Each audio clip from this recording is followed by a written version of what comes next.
I'm going to cut the normal intro tonight. Welcome everybody to our daily gun show. Come to you live every weeknight at midnight Eastern, and we talk about guns, usually for about an hour. Each night we talk about we have a different focus, a different subject. And on Mondays, it's 2A motivation and behind the scenes. Whenever possible, I try to have people on to have an interview. And I was just talking to Jake, and as people might know, if you've never watched the show before, I try to do this interview to give people, especially Second Amendment activists, an opportunity to chat about why they do what they do and how they do what they do. So I'm about to introduce Jake from Walk the Talk America. I'm going to take the lead from a podcaster I liked called James Kalita. He would just start the interview off and let the person go for like however long they talked. And I really like that. It just got like a kind of a off the top of somebody's head, just whatever was on their mind. It was a great interview style, but I don't want to leave you hanging. So I'll introduce Jake here and then give you, some time to chat about briefly, because I think everybody that's listening knows what you've been up to and what you do. But for people that are brand new, maybe take just a couple of 10 minutes to let us know what you do. And then I'm going to ask you the big question of why you're doing what you're doing. So thanks for joining us. And Jake from Walk Talk America. Yeah, I appreciate the platform. For anybody who's curious, the last name is pronounced Wiskerchen. And Patron in the Dark, I agree. I'm exhausted. He says, helping kid do history homework. And I'm looking at myself in my own video feedback. I'm like, man, I got bags under my eyes. I just finished 8 days in Florida. I shouldn't look this tired, but it is, nighttime. So thanks for the opportunity. Appreciate you coming on at 9 for us in this part of the country, but it's midnight Eastern. I do that honestly because I normally start the show off with the radio soundbite from Red Dawn, where they say it's midnight. So I just started doing it at midnight, and now I kind of like it because I don't have to fight with anybody for the time slot. If it goes long, it can go long, but it is an ask to get people to show up for the show. So even though you're in the 9 o'clock time zone, I do appreciate you staying up for it. Here we are in Radio Free America. The chair is against the wall. Exactly. So I actually am a night owl, so I don't mind this one bit, and I appreciate it. So Jake Wiskerchen, Walk the Talk America, and I own and operate an outpatient counseling facility here in Northern Nevada called Zephyr Wellness. I was born and raised in Northern Nevada. I'm a 5th generation Nevadan. I've lived a couple of different places, but this is home.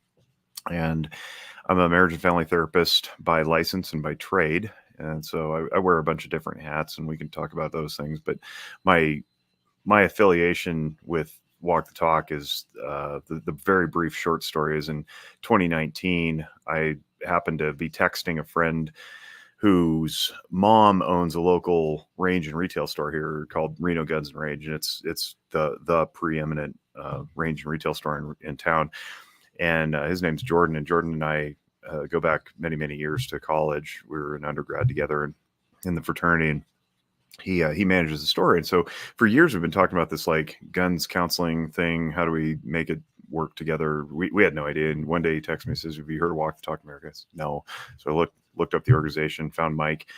And I've had a podcast called Noggin Notes that deals with mental health exclusively, which is broad and far ranging. But I was like, man, that's perfect. I'm going to have this dude on my show. And so I did. And then we became best friends. And inside of 3 months, I was in the organization writing content for trainings. And if you don't know what Walk the Talk does, we're trying to bridge the gap between firearms ownership and mental health care so that we prevent people from taking their own lives with guns, by suicide. So that's the crux of it. And then it's rippled out into much more than that. So we're training practitioners like myself to be more competent and aware when we encounter firearms owners, including veterans and active duty military, law enforcement, and so forth.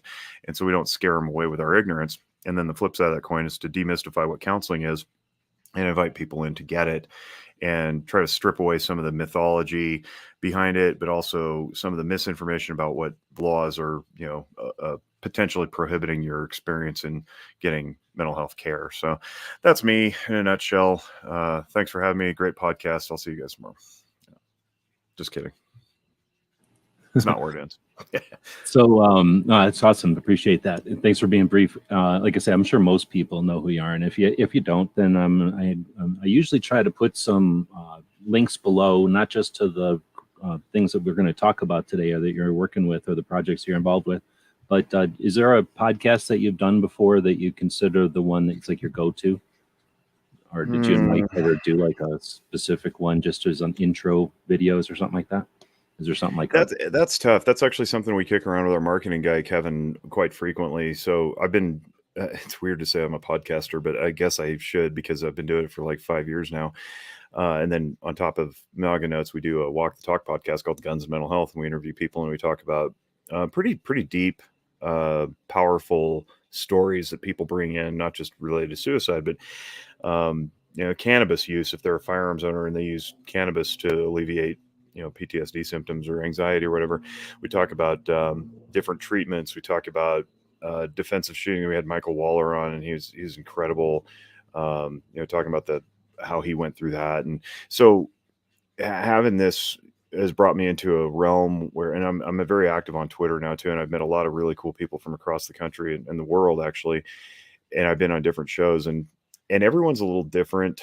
We talk about slightly different subjects or totally different subjects altogether. But I think honestly that the one I did most recently was on somebody else's show, and if I could point them to that, there's two of them. One is a gal named Stephanie Winn, Winn. She goes by some therapist on Twitter.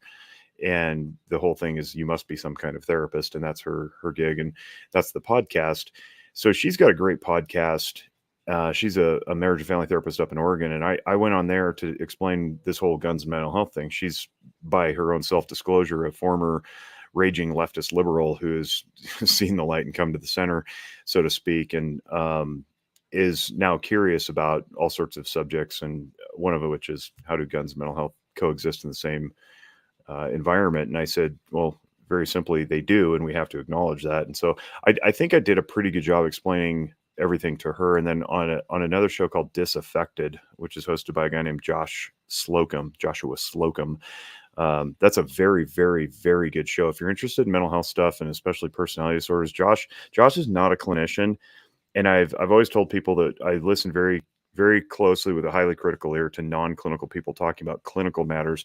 But Josh is so good at what he does, talking about personality disorders, and specifically the cluster B type, which is our, narcissism, borderline, histrionic, and antisocial, or, what most people call sociopaths or psychopaths, that I just became totally hooked. And I shot him off an email and said, I appreciate what you do. And I probably couldn't do it myself as well as you do.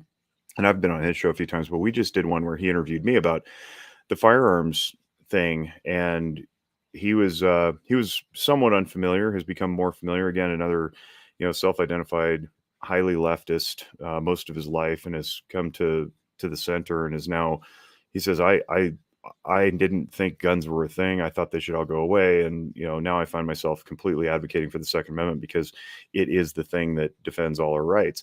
So those two shows that were just done in the last half month or so, I think I would point people to. Outside of that, professionally, I talk a lot about emotional functioning. And I think emotional functioning forms the foundation of how we interact with our world, with our with all our interactions with people or relationships. And if you want to learn about that, go to the Zephyr Wellness website and watch the emotional functioning videos that I've done. We have a YouTube channel. Zephyr has a YouTube channel with one guy on it. The guy's me, but like we have a YouTube channel. And so I try to put out content so people can understand how they work, how their brains tick, how their minds function. And my whole goal, you let off by saying, we ask what the why is. Why do you do what you do? And I'm a big fan of that because one of my big influences in my life, and I'll mention him in a little bit, has always hammered the principle of intentionality, which is the spirit of acting with great purpose, knowing why you do what you do. And my why for this whole thing, why I'm in mental health, why I stepped out of the closet as a gun owning clinician, which is another thing we can talk about, is because I want to see the world better. I want to see a healthy, healed community. And I live in Nevada. It is Nevada, for those of you on the East Coast. It's not Nevada. There's no H or W in the middle of the name. It's Nevada. But we're dead last in behavioral health care rankings for years and years and years. And I hate that. Like I said, I'm many generations into Nevada. now. And I don't want my kids growing up in the same crappy situation that I grew up in, where we're getting bullied on the playground and nobody does anything. Or I watch, couples in the aisle of the grocery store fighting, and, nobody does anything. And there's no services, there's no resources, there's no place to go. And we lack the political will and capital to do anything about it. I want to change that. And the way I want to change that is to put information out in the public so people can solve their own problems and stop coming through the door of my clinic. And it sounds a little counterintuitive as a small business owner to be like, no, I want to work myself out of a job. I do, though. I'd literally be completely happy working any other job to pay my bills if it meant that I was working in a functional, healthy community. So that's why I want people to learn about their emotions. I want people to learn about these tips and techniques that I went to graduate school for. I want to just push this out. It's not some proprietary parlor trick where I just want to sit in the corner rubbing my hands and twirling my mustache as people stay on my calendar. Like that's not appropriate. So I want as much, I want more podcasts. I want as much information out so people can digest it and go, that guy makes a lot of sense. Maybe I'll find out more about this. And you help heal yourself, rectify your marriages, parent better, go to work a happy, cheerful soul, be productive, that kind of thing. That's my why. And I don't know how we measure that. I know that we're probably failing currently, but I'm not going to stop trying. In fact, it makes me angrier and it makes me try harder. Well, that's one of the, I'm making some notes here just so I don't like to interrupt people. I would interrupt people, and I will interrupt you in the future, but in this first conversations with people, I try to let you just please interrupt me. I tend to get on rants and soapboxes, and I think that's what I kind of want to do here, though, is give people a chance to actually talk, because most of the time we end up having conversations where we do interrupt each other. But that kind of is what I was just going to say. There is there an example that we can look at for a healthier culture or society, or was there in the past, or is there something to look at as an example, or is it just theoretical, hypothetical? To quantify that, like to actually put measurement to it, I think that's a disservice to what's going on presently.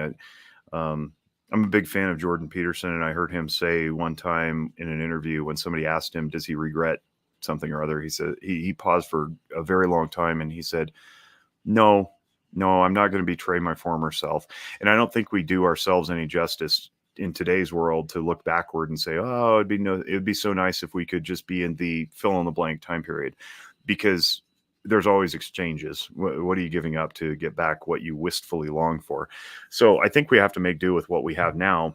But what I will say is that we can pretty much ascertain with a high degree of certainty that we are going way too fast and consuming far too much content broadly. And it doesn't matter what kind, than we're developed to do. We have not evolved as a species to consume and operate as fast as we do.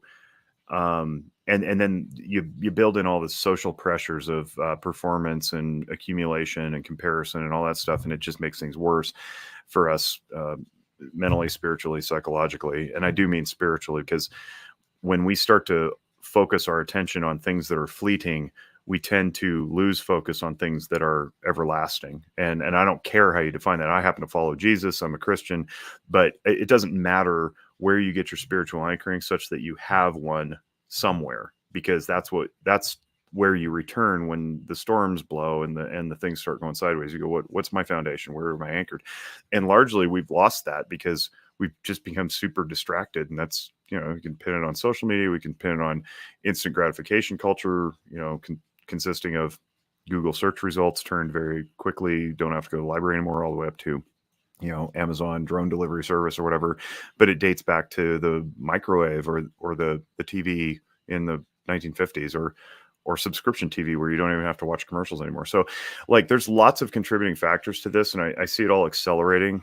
There's a really good TED Talk by a gal named Catherine Bouskill, Bouskill. She's a cultural anthropologist, but she studies modern culture. Most people think of anthropology as history, digging up bones and stuff, but she studies modern cultural anthropology, and she has a great TED Talk talking about how we're just not meant to keep up with today's pace. Everything's way too fast. So if I were to say, how do we get healthy? What do we compare? I think all we got to do is just slow down and return to gratitude. I think a lot of us become just, and I'm guilty of it too, we just become entitled and petulant and frustrated when we don't get things customized to our liking immediately. And it's built into names of things. I mean, you think of like the iPhone, like me, right? My space, YouTube, Facebook, Instagram, like everything's like you, specific, precise, customized, deliverable, centered on you, and immediately. And so it's so heavily what Carl Jung, who's a big name in our field, would call an introject, which is just an unquestioned belief or assumption that's been programmed into you. We're so heavily introjected with this that we don't even bother to stop and question it. And then when we do, it's like all the chaos stops spinning and everything kind of makes a little more sense. But almost immediately, as soon as we do that, we're jerked out of it by some other thing clamoring for our attention. The phone dings, or the roast is done in the oven or whatever. And it's like, whoop, out of that moment, on to the next thing. And it's like, go, go, go, go, go. So I think if we just try to push pause, make our circles a little smaller, bring back into family and community in a tighter circle, I think that's super important. Well, I mean, and while I'm on it, while I'm ranting and you're allowing me to rant, I might as well say that in the emotional functioning component of things, if you watch my videos, I talk a lot about shame and guilt and how they're designed in our brains to respond appropriately to the environment when we let somebody down. That's shame. Excuse me. We fail to meet somebody's expectations. So we feel shame. Guilt says, go make it right. Well, that works really well because historically over the last 40,000 years or whatever that humans have been walking the earth in their current form, we needed to live in tribes. We needed the tribe because we have some certain resources and everybody else in the tribe has different resources. And we all pool our resources to make sure that we're moving forward, weathering predator attacks and environmental change and all that sort of stuff, so we survive. And now in the last 12 to 15 years, very, very recently, the tribe, quote unquote, I'll put that in air quotes for people who aren't watching the video, the tribe has expanded to what we would think of as a tribe roaming the Serengeti in 20,000 BC to everybody in the world. And that's been compelled upon us by our social media platforms and even some of our communities that have nothing to do with social media, like neighborhood apps and PTOs and that kind of thing, where it's like you can have an opinion, but if somebody you don't even know or care about or didn't even know existed until you formed the opinion pushes back and says, I don't like that, I'm offended by that, how dare you, whatever, all of a sudden our brain, our neurological limbic reflex says, uh-oh, you offended a member of the tribe, go make it right. The problem is that person's not even in your tribe. They probably don't even care about you. They're just anxiety riddled, or they've got their own issues, or they just don't like your face. And if you put enough of that in front of a person, say thousands on a social media platform, or millions, even if you got like lots of followers and you get lots of interactions, that can cripple a person because they no longer are responsive to the people who matter in their world. They've made the mental mistake of thinking that the tribe is everybody and you're never going to please everybody. But behind it all is like, oh my God, if I don't make everybody happy, I'm going to get kicked out of the tribe. And if I get kicked out of the tribe, I'll die because I don't have enough resources to live on my own. So that's a big problem. We need to acknowledge the shame, guilt response that we feel when somebody's like, I don't like your opinion. We have to consider the source of that and say to ourselves, do I care about this? And if I don't care, am I willing to withstand the blowback? And that just boils down to good boundaries. If I set good boundaries and I have good limits, I don't have to listen to everybody's opinion, because the people around me, as the Bible would say, that the trusted counsel of advisors is the one who matters. That's my family, that's my neighbors, that's my best friends, that's the people at work. And that's pretty much where it stops. You can have extended friends and associates and colleagues and so forth, but really you start losing track of who's important when you're starting to chase limbic emotional responses to things that were never supposed to be there in the first place. And like Catherine Buskill says, we just haven't evolved to absorb that much feedback, that much information. So that's actually that's a lot of good stuff. And I put some notes in there, and I'm trying to fight the urge to pursue the tangents or what could be tangents there. Cause I do want, because we're right at the 20-minute mark, and that gives us a good spot to just ask the open-ended why question. So, Go wherever so you want, man. Like I don't really pull punches or hide things or like like whatever you're no, I hear curious you. about. I I hear can you. talk No, I'm about just it. trying to make the presentation, like I say, Mhm. consistent so that people get the opportunity to hear the how, the why, and the how Sure. from a group of people. But like I say, we'll have other conversations in the future, and I'll keep these notes. Um, just for example, I was just thinking there that when you said that everything's going so fast, that sounds very much like I bet you people would have said back in the days of cars, and maybe when cars went from Model Ts to the things that could go 100 miles an hour, and maybe now even when there's other technologies, I'm sure that people have said, oh wow, we're going too fast. Maybe when we could start Yeah. going in mechanical boats or something, maybe even riding horses. I'm sure somebody was walking and going, I don't know why these people have to ride around on these horses all the Yeah. time. Yeah. Yeah. But Where is the limit, right? without getting into those kind of tangents in this conversation, then so to talk, hear which is your origin story, so to speak. You came in from the medical field, and for people, I'm trying to really assume that I'm depending on the assumption that people know about Walk the Talk America, Mike, and your relationship with him, and how you came to it, and you kind of described there literally how you became aware of it, and then your involvement with Walk the Talk America. But that's one of many things you've been involved with, and one of your many projects. So the question is, I try to make it open ended. What's the why behind it? I'm angry, um, in like a Bruce Banner sort of way. I mentioned earlier I teach emotional functioning as a very large part of what I do, portion of what I do, and anger is one of our 10 core emotions. And the purpose of anger, through the research that I've studied, is that it's supposed to motivate us to go make change. If we act appropriately out of our anger, there should be a targeted effort in some direction. And the analogy I always use is like, if I'm pissed off every day I come into work, I should probably go find a new job. That's a motivation to make change. If I'm angry at what Congress is doing, yeah, I could write a letter that might alleviate some of it. But really, if I'm serious about it, I have to make some sacrifice. I gotta run for Congress, right? I gotta unseat my congressman. So real functional anger requires great sacrifice, and that's not to be confused with activism, which I would try to differentiate action from activism. Action takes like tons and tons of sacrifice. You can't be actionable from your keyboard. Typically, the people who are like, I lend my voice, it's like, yeah, okay, but what are you sacrificing? A couple hours in the evening that you would have spent doing something else, like action is like you set aside what you'd prefer to do because you want to go make a difference for the betterment of the whole. And yeah, there's some enlightened self-interest there because you are part of the whole. But ultimately, I'm angry, and the reason I'm angry is because I mentioned before, Nevada's last at everything you don't want to be last at, or near the bottom. You Education, grew up education funding. Yeah, I did. Yeah. there. Mental health care, healthcare broadly, access to everything. It's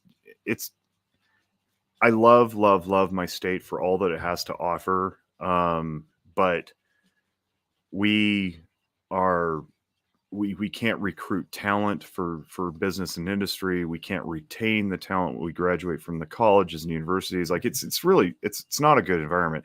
And unless somebody comes in with a bunch of money from out of state and really drives policy, nothing really changes. And that you see a lot of that in Vegas. So for those of you who don't know the geography of Nevada, Vegas is Clark County. It's down at the point, down in the southern tip. Reno is the other population center up in the north, in the elbow of Nevada on the left-hand side, if you're looking at a map, near Lake Tahoe. And that's what governs Nevada. And forever it was Reno governed Nevada until, I don't know, the 1970s or so. Vegas started to have more of a foothold, and then it grew and grew and grew into the 90s and 2000s.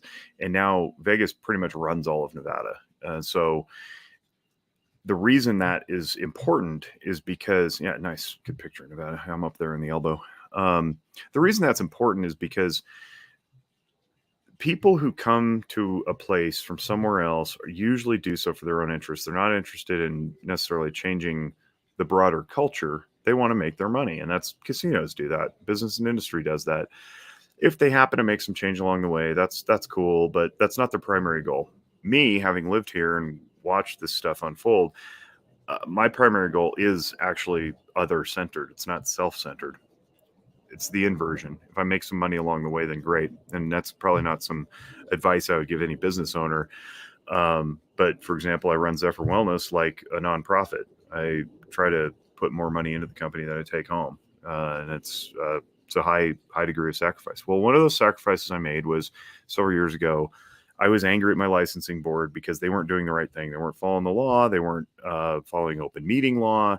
They were playing professional territorial games with licenses and all sorts of just bad stuff that gets way into the weeds and nobody cares about. But local thing or state thing? It was a state thing. So every state has occupational licensing boards that govern certain occupations. And ostensibly, the reason you have a licensing board is that the state gives its stamp of approval to minimum competence for that profession, whether it's contractors or doctors or nurses or lawyers or whatever. So my licensing board was doing lots and lots of wrong things and everybody knew it, but they were also kind of the mob. It was like, you don't take on the licensing board because they will disappear you. And there were lots of stories to go around to substantiate that. So everybody just kind of kept quiet. And I was like, no, this is bullshit. Like, I was raised through school to understand laws and bylaws very, very well. And I knew our state's laws and I studied them. And I was like, no, they can't keep doing this. Somebody's going to have to say something. And I was doing this as a lowly intern. And my supervisor was like, you're not going to speak until I'm done with you, because I don't want my license dragged through the mud with you. I said, that's fine. And then eventually I got fully licensed and I started filing letters of complaint with the licensing board. And then I found myself on the licensing board and I was like, well, that happened sooner than I thought. And I was like, well, here we go. Got some work to do. So I ended up helping rewrite most of our laws. And along the way, and I promise this is going somewhere and it'll conclude, but along the way, I lost a ton of peer colleagues because here's the dynamic in our profession. Marriage and family therapists, licensed professional counselors, social workers, psychologists, psychiatrists who are MDs, medical doctors, they don't always play nice in the sandbox. And then there's the drug and alcohol counselors.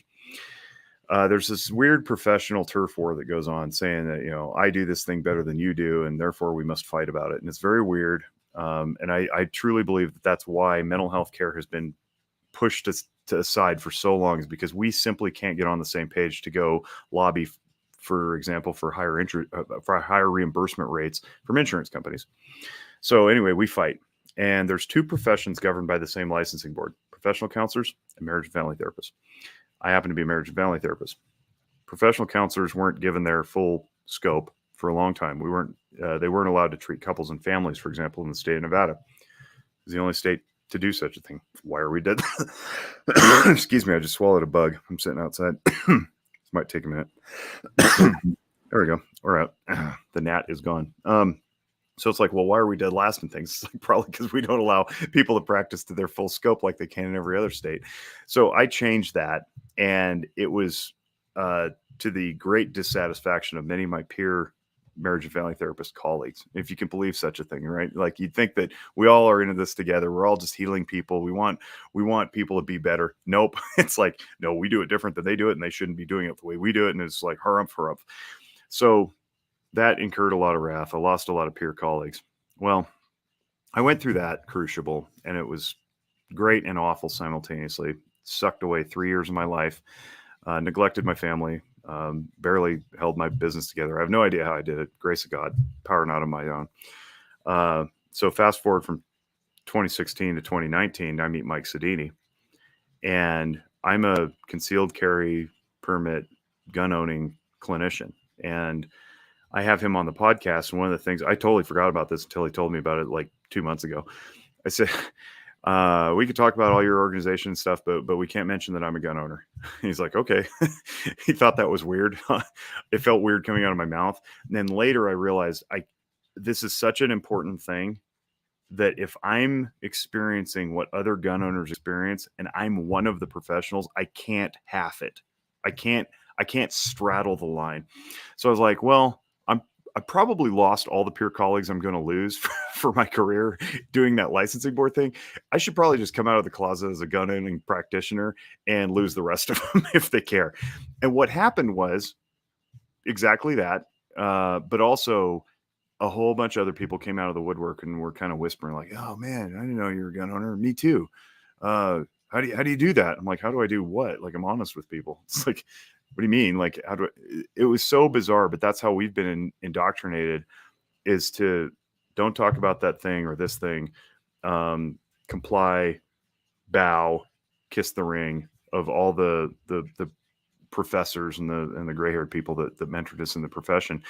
And it's very weird because our profession is supposed to be about challenging things and pushing people out of their comfort zones and questioning our own understandings and beliefs and lifelong learning and non-judgmentalism. And it's like, oh my God, you're none of those things. You're very rigid and you're very myopic and you don't welcome people in, and you're very highly politically motivated.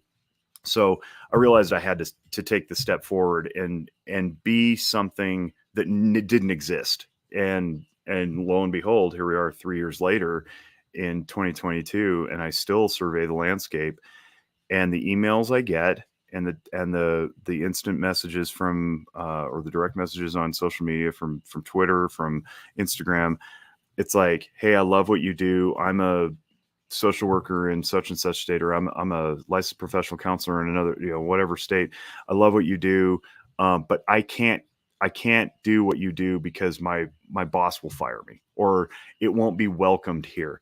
And I'm like, oh my God, you're part of the problem. Like, we have to be bolder than that if we're really going to advocate, and if we want to stop people from losing their lives. And I don't necessarily just mean by gunshot or, end up in the actual physical grave, but like, people lose their lives all the time through addiction, through broken marriages, through separation from their kids, because they are not willing to get it together because of the fear of judgment from people like me. I'm like, dude, we gotta get it together. So the why is, I want to move the needle on not only firearm suicide, negligence, all that stuff, but also the ripple effect into families and businesses and culture of organizations and professions like law enforcement, like military veterans, like plumbers and pipe fitters, attorneys, frontline medical doctors, physicians, EMTs, all the tough people of the world who have been told through either explicit or implicit verbiage and training, it's not okay to be weak. You're not allowed to cry. You can't ask for help because we're going to call you a wuss, or you might not get that promotion, or you're going to be deemed unfit for duty, or whatever it is. Like, that has to stop. It has to stop. And the only way it's going to stop is if people like me step forward and say, hey, I'm here for you. I'm a dude. I cry. I teach emotions. I'm 6'1", 200 pounds. I look like a linebacker, and I got bullied for 12 years of my life, and it wrecked me, and I probably ended up with a personality disorder out of it. But I got through it, and I can show you the way also. And I know there's more people out there who can do that if we're just courageous enough to face our own damn peer colleagues who are keeping us in the shadows. It's not okay. We talk about mental health stigma. It's like, where does it come from? It comes from us. We are the ones who stigmatize it. We're the ones who are teaching each other that it's not appropriate to be on social media. It's not appropriate to have a podcast. You gotta, be super quiet about what you do and don't bring it up at a party. Like, this is actually going on in graduate school. They actually teach us this stuff. It's crazy to me. It's like, well, why don't people come in for care? It's like, I don't know, because we treat them like they're lepers. Like, that's not cool, man. My dentist doesn't do that. He says hi to me. Our kids go to the same school. He doesn't ask me about my feelings. That would be a HIPAA violation. But he definitely says, hi, Jake, nice to see you, and shakes my hand. My orthopedist does that. My physical therapist, like my financial advisor, and I go golfing. Like, they all handle sensitive information. They're not weird about it. So why are psychotherapists weird about it? It's because we're trained to be weird. And I'm trying to change that because it matters to people. People are dying. Relationships are fracturing. Kids are getting bullied on the playground because some parent somewhere is like, nope, I'm not taking my kid to the therapist because he's going to like pick up the bat phone to the government and take my shit. Like, that's not what we do, most of us.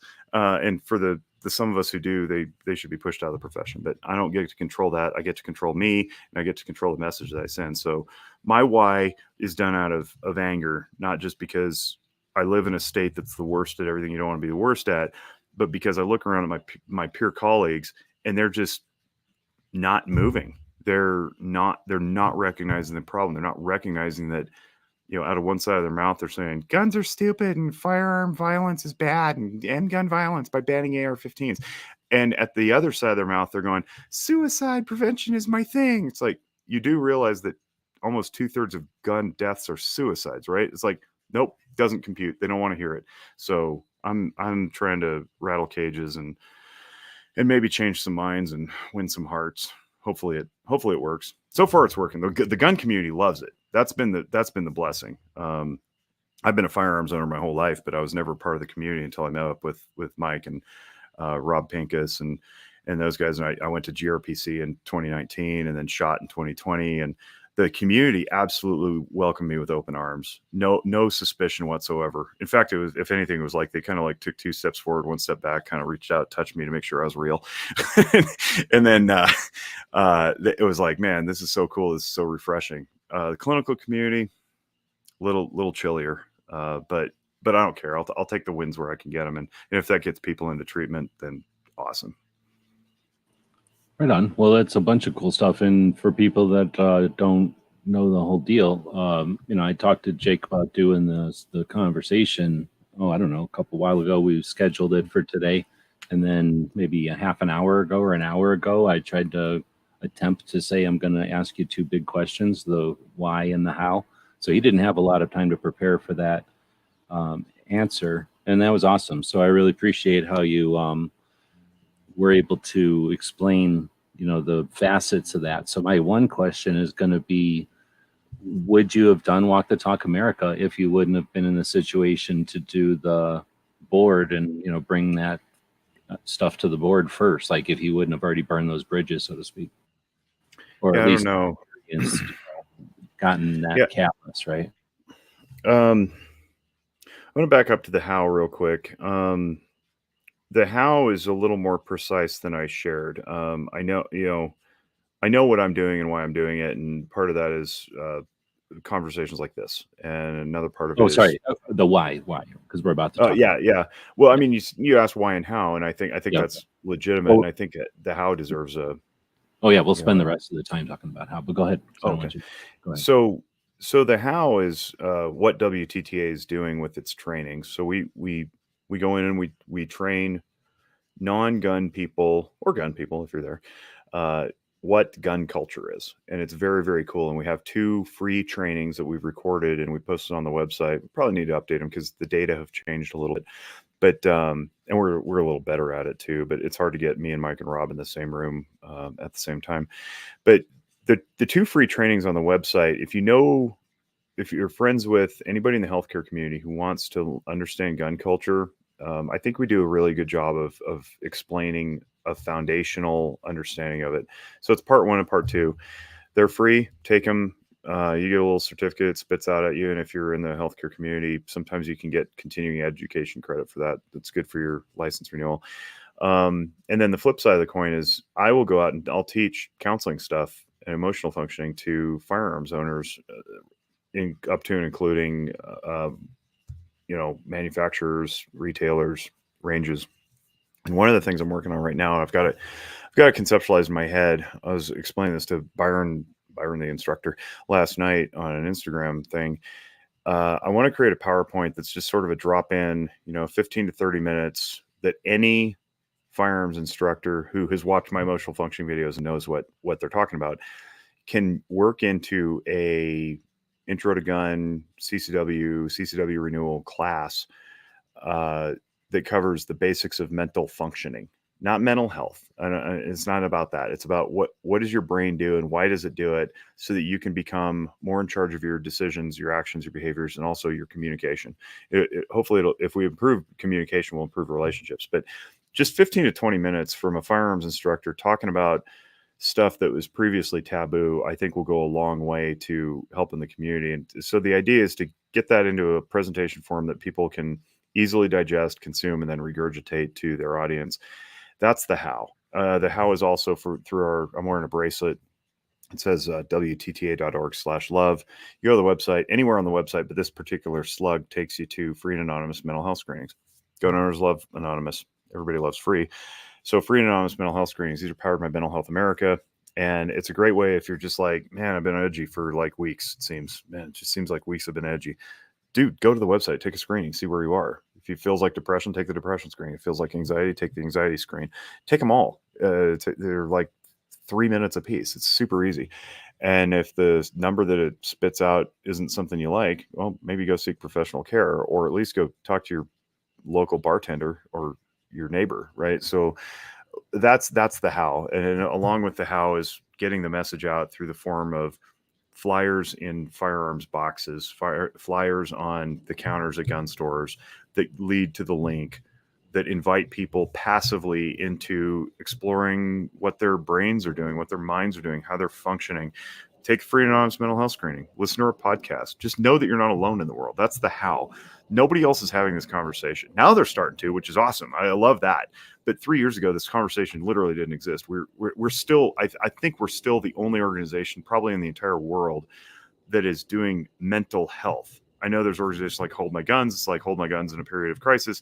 That's fine, but there's no treatment aspect. There's no training aspect to that. And that's not to knock them. That's just to say we're pretty unique. And that's a pretty special thing. And we're a nonprofit.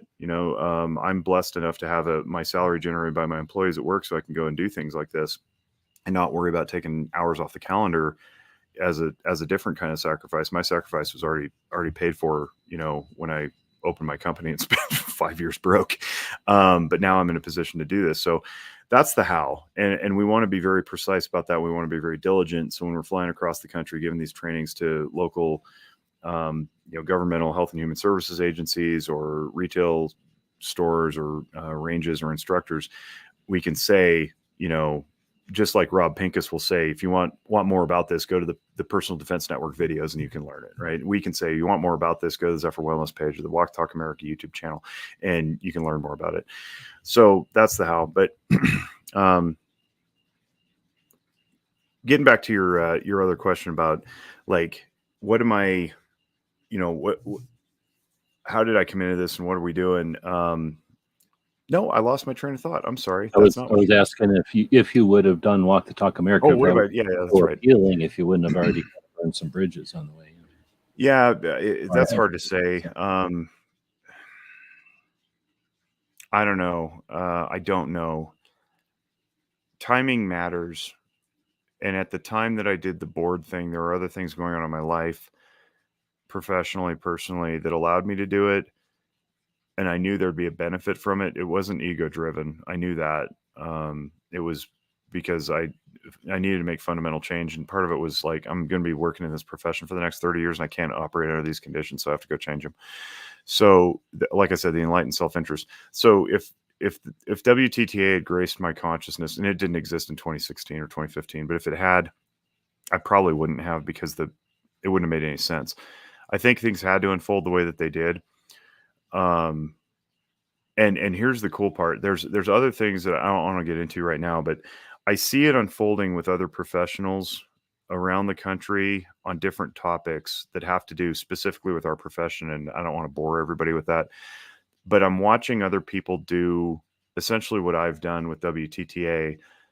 And I'm supporting them the best that I can by saying, you have to be this voice right now. Believe me, no one else is doing it.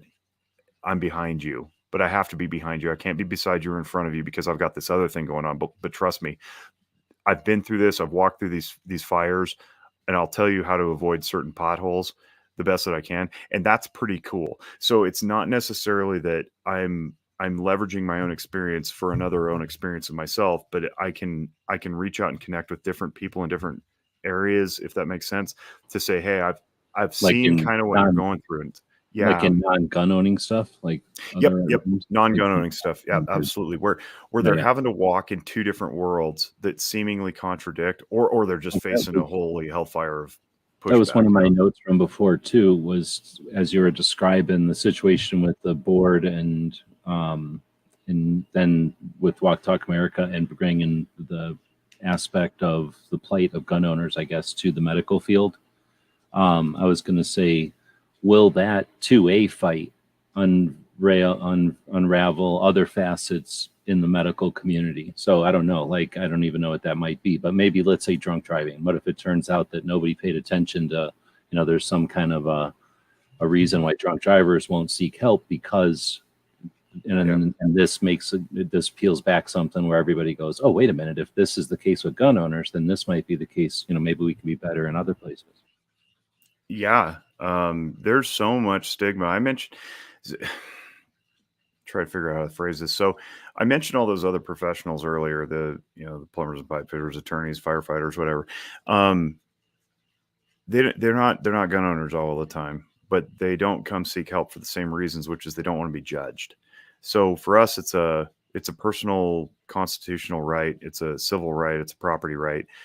It's also for them, it's the same stuff, because their right to pursue life, liberty, and happiness the way that they see fit may be threatened if they're deemed by their peer colleagues to be quote unquote crazy, or, oh, you're depressed, so therefore we can't have you fly in the plane, right? Stuff like that. Well, you might crash into a mountain. And that stuff's just not true. Data wise, we don't have data to substantiate that. It's all emotional based. I saw PNW, Pacific Northwest Woods, has he found that other professionals are anti-gun based on emotion or data? It's always emotion. There's no data to back this up. Any data that you see coming from Giffords or every town, the places that claim that they'll look at our research. Like, what if it's research? It's not your research. Like, that's the first thing. Secondly, their studies are flawed. They cherry pick their data. They cross-reference with places like Gun Violence Archive that we know inflates their numbers, and we know this because they tell us on the website. So Gun Violence Archive, for example, considers a mass shooting where there are 4 more people present, not 4 more people shot. And that's just disingenuous research. That's nothing that would ever pass muster in a peer-reviewed journal. But boy, it's out there, and boy, every freaking mass media article I know of cites it, from CNN to MSNBC to even Fox News sometimes. Like, Gun Violence Archive, it must be good. It's an archive. It's like, no, they fudge their data. And it's agenda driven. Even the universities that research this stuff, Duke, Johns Hopkins, their reports always land the way they want them to land. So no, there's no data to back this up. If you look at the raw data and the pie chart that I always share, homicides are 23,000 a year out of the 60,000 gun deaths that we have, and 48,000 of them are suicides. I'm making numbers up because I don't have it in front of me, but it's like 62% are. Yeah, it's right there. 62% are suicides. 30% are 38% are homicides, and of the homicides, 3% are mass shootings, and of all gun deaths, 0.3% are mass shootings. Like, there's no data to support banning AR-15s. I think it was wasn't USCC. NSSF has an article that suggests that 14% of the 0.3% of the mass shootings were done by rifle. It's like, that's an infinitesimal number. We got 24 million almost 25 million rifles in this country, assault style, whatever, AKs and ARs. You'd think we'd have like explosive amounts of violence with rifles. We don't, because guess what? Most of us use them appropriately, and they don't fall into the wrong hands. So it's all sensationalism. And again, not to thump my own chest But if you watch the emotional functioning videos, you understand how the limbic system responds a certain way in the brain that overrides the logic system. Logic says, what do the data show us? Limbic says, oh my God, freak out. Somebody told me something scary. And so we act out of that emotion in our policy decisions, in our judgments, in our belief systems and whatnot. And that's not the way you want to make good legislation. You want to legislate out of emotion. You want to parent out of emotion. You don't want to make any decisions out of emotion. You want to make them out of logic. What you want to do is take the emotion, try to figure out what it's telling you, then make a logical decision. So yeah, all these other professions are afraid to come into counseling for the same reasons. And that's where you hear this like destigmatize mental health. And I'm not a big fan of using the word stigma, because the brain never registers the not or the don't or the D. It just registers the thing. So if I tell you, don't think of elephants, first thing that pops into your head is an elephant. So if I say think of tigers, well, you're going to focus on tigers, right? So what we want to do is, or at least what I would invite people to do is, instead of saying destigmatize, I would say treat it normally. If you're sick, you're sick. If you're sick in the brain, you're sick in the brain. If you're sick in the mind, you're sick in the mind. If you're sick in your arm because you broke it playing racquetball, treat it. And also treat it as though it's overcomable, because it is. Very, very rarely, very exceptionally, extraordinarily rarely is a mental illness permanent. People who believe mental illnesses are permanent have basically given up on treating it. That's my take. And, I'll fight everybody on it. They're unaware. What do we know about mental health? I mean, what we see in movies and TV, and it's the same as a revolver that can explode a car if it hits in the gas tank. Right. Yeah. Use the 50 cal. It shoots through an engine block. Okay. I just got one of those laying around that I can carry with me. So yeah, that's enough to say about that, I guess, for right now. Right on. So I was going to ask then, I've got a couple of questions in here, but I had my own question here that I thought was better for this next one, which was, no, not that one. Oh, so when we're talking about, I was going to say normalizing mental health awareness then. Yeah, I think normalizing is fine. Here's the problem with normalizing, though. I don't want to make it like mental illness is normal. That's a huge problem right now, and it's afflicting our children in a big way. Well, say that again. It is normal, or you don't want to suggest it? I want it normal to be discussed. I don't want to normalize that everyone is mentally ill. There's a distinction to be made there. Fostering the idea that everyone has mental illness, and just from time to time. Yes, from time to time. And so there's a couple angles here. One is we have to define what a mental illness is. We have a book. It's a big book. It's called the Diagnostic and Statistical Manual. Mental Disorders, it's the DSM, right? We just call it the DSM. It's currently on its 5th iteration. And that's like our Bible. That's the thing that we go to that tells us how to diagnose things and to describe them and what they are. What it doesn't tell us is how to treat them. We need the diagnoses to create codes that send off to insurance companies so they can reimburse us for care. We also need the book so that we have a common understanding and language among and between professionals. So if I tell another professional major depressive disorder, recurrent, moderate, they know what that means. Those are the two functions of that book. Now, it should be very, very hard to get diagnosed with a mental disorder because the criteria to meet are pretty challenging. However, that doesn't mean that you're not mentally disturbed or distressed or dysregulated and don't meet criteria. And that happens all the time. If I'm 44 years old, if I watch my dog get hit by a car, it doesn't matter if he's 10 and probably on his way out in the next year and a half anyway, that's going to suck. And I'm going to be rocked for a few days. I don't meet the criteria for mental disorder though. And I should not seek therapy for that. If it lasts for a long period of time, as indicated by the book, and the symptoms are such that they interfere with my daily functioning, and then I've leveled up to a mental disorder, and I probably need some professional care in the form of maybe some medication or some meditation or therapy or talk therapy, whatever, journaling, articles, whatever. But normal life circumstances are not supposed to result in hospitalization. They're not supposed to result in months of treatment, 1 hour a week with your counselor. And that's what's happened, unfortunately, with the popularization, and I will use that term, the popularization of mental health care, which I happen to think is probably a pretty good thing over the last, certainly last 2.5 years since 2020, but preceding that by a couple of years. So I'll call it 5 years. We've destigmatized, but the pendulum has swung away from don't talk about mental illness to it's popular to have a mental illness. And there's some social capital in that. When you say, I'm struggling with my depression, you post it on Facebook and everybody's like, oh, you poor thing. Well, guess what you just earned? A bunch of adoration and affection and praise. And you're so strong and you're courageous for sharing your story. Yeah, I don't think that helps, because what it says to everybody else is this is a good way to get likes and clicks. And our kids watch that, and TikTok is full of that crap.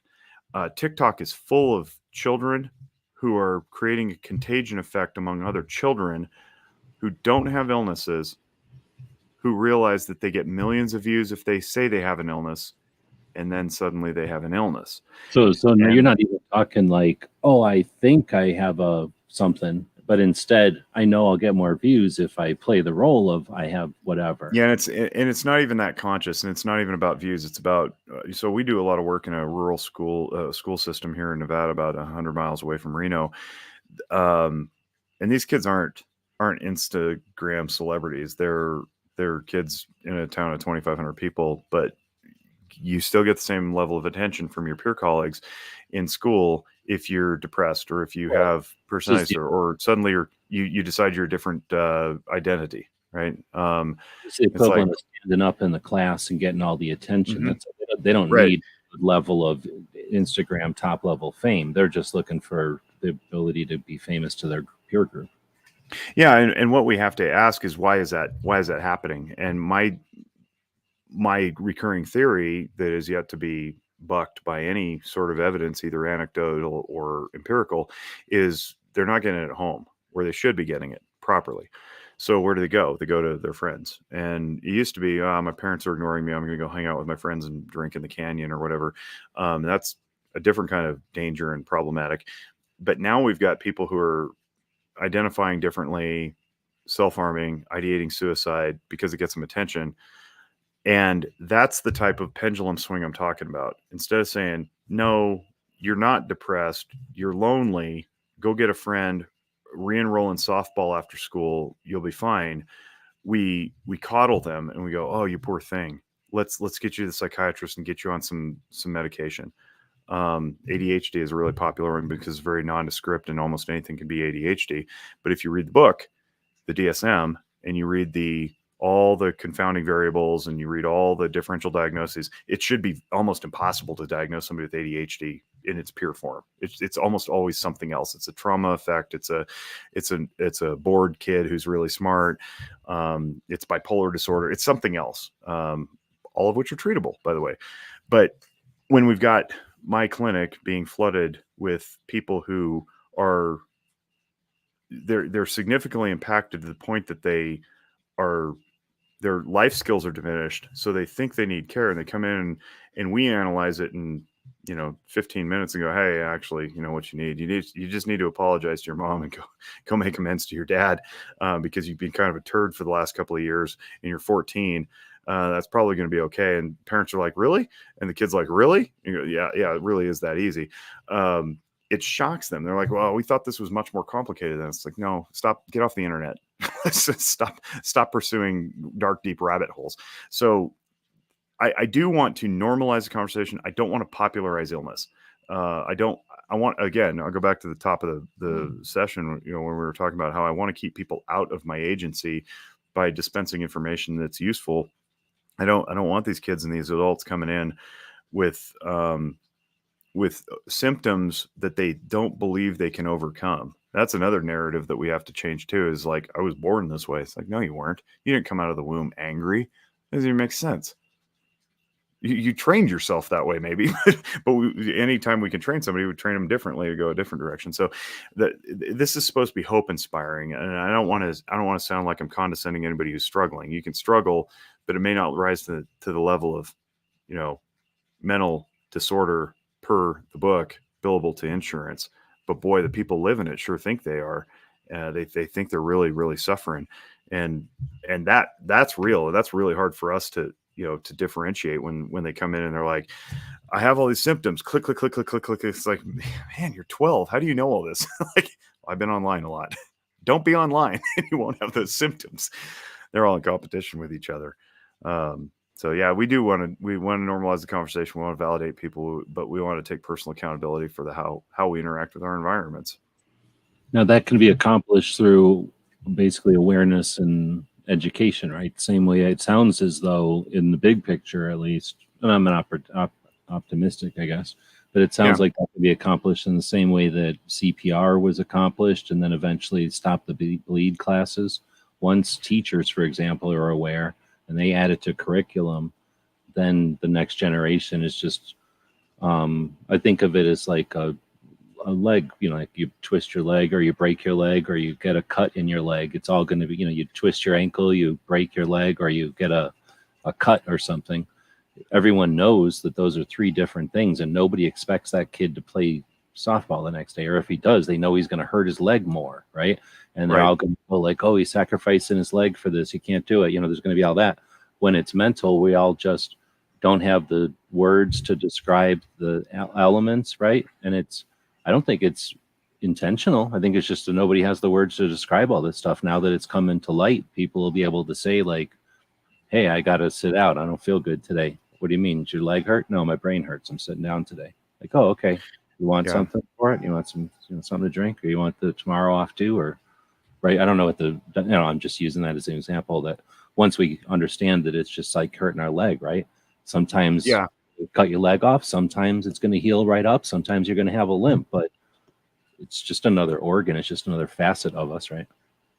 Yeah, you make a good point there about kind of, I don't want to put words in your mouth, but like training everybody to be aware of that, right? And so we can kind of give a pass to people. The problem is it's not tangible, it's not visible. We can't look at it and go, oh, bleeding, cut. We just have to take somebody's word for it, and I think that puts a lot of people on their heels, especially with regard to like the workforce. Are you taking a mental health day again? Was the fourth one this week? It's like, well, yeah, you might need to pay attention to that where they think they need it and they just don't realize, Well, and the fact that they're even bringing it up, you're like, you got your fourth mental health day this week. Maybe there's something bigger going on in your life. Maybe work shouldn't be your priority right now. And maybe as your boss, I shouldn't make work your priority right now if I care about you as a human being. So there's a whole corporate conversation we could have about corporate culture needs to change and all that stuff. But I think we also need to pay attention to making. I'll back up a second. When I was trained to be a counselor, I was told I had a very, very good supervisor. Her name's Gail, and Gail said, "Our job as therapists is not to make people better. It's not to make change. It's to create an environment where change is possible. So it's warm, it's welcoming, it's non-judgmental, and then if they choose to change, they can do so. But we're not responsible for the change." And I think that bosses would do well with that. I think teachers, administrators, certainly parents, they need to create an environment where honest, transparent conversation can be had without fear of reprisal.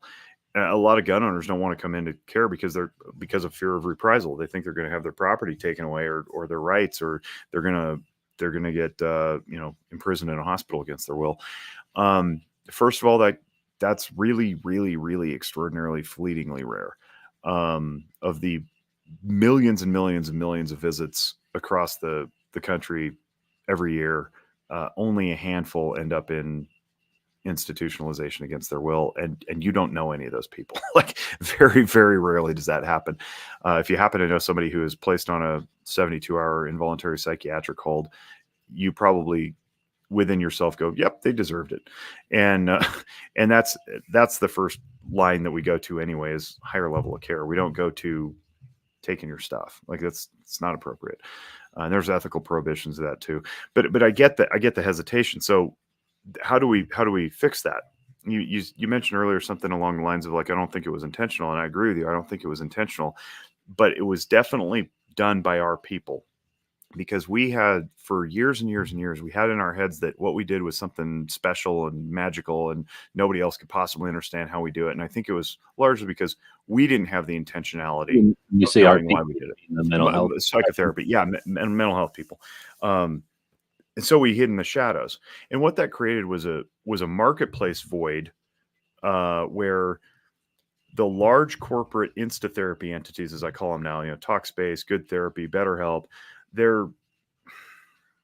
got to do a whole show about how I hate that model. But nonetheless, it exists. And why does it exist? Therapy or something? Yeah. You go online, you do 30 minutes at a time, and they promise. Yeah, it's like a concierge thing. You pay a monthly fee, and you get certain levels of access based on gold, silver, platinum, or whatever.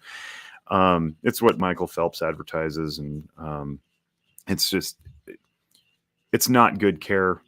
I won't say it's unethical because bad therapy is not illegal. It's just not. It's not effective, and I don't care how many testimonies they trot out there. The baseline comparison is against something that wasn't good in the first place, which was the people doing it in the shadows. And so we created this void, this vacuum. And when pandemic hit, it was a crazy opportunity for people to seize on to make a killing out of. We're facing tech startups, but of a healthcare variety now, and it's super dangerous. That the rubber band is going to snap back after all these millions of people who are in those care services realize they're just not getting any better, and they've been doing it for 12 or 14 months, and then they'll all come. Hopefully, they will come back to us. I don't know that they will, because they may distrust the entire profession at that point, kind of like we all distrust public health right now because public health messaging has been awful for 2.5 years. But that's what happened, and so I can go out there and say, hey, I'm a cool dude. I've got these credentials, and I've been on a bunch of podcasts or whatever in the gun community. You can trust me. And maybe some people will listen, but I don't know that anybody's really interested in augmenting their utility belt, so to speak, with more knowledge about more things. You already mentioned CPR and, all that stuff. Like, do we need mental health first aid for everyone? And also, it's like, yeah, we really do. And it's not going to hurt anybody. But who's got the time? Who's got the bandwidth? Especially now when we're already stressed out, everybody's burned out, nobody even wants to work anymore. I'm like that some days. So where's our audience is the question. And how do we bring people to the table to say, look, you too can help another fellow human being by learning the bare minimum. And for me, the bare minimum is emotional functioning. I keep going back to that, and I'll beat that drum forever until something else changes my mind, which, I've changed my mind. Like, I'm not going to die on that hill, but for right now, it's working really well. If you learn emotional functioning super well, please don't just hoard the information. Share it with people. Start labeling things accurately. Like, well, you seem sad right now. Not upset. Upset is generic and vague and subjective. Oh, sad is very precise. So if you say, wow, you're sad right now, people usually, it drains the limbic system. They come forward and go, yeah, thank you. You're right. Man, I feel better all of a sudden because you validated my sadness. That's all it takes. But you can't do that if you don't know it. And like you said earlier, we don't have this in any curriculum. Nobody's teaching this. We got social emotional learning kind of loosely doing it, but I don't know, 70 or 80% of that's pretty trashy too.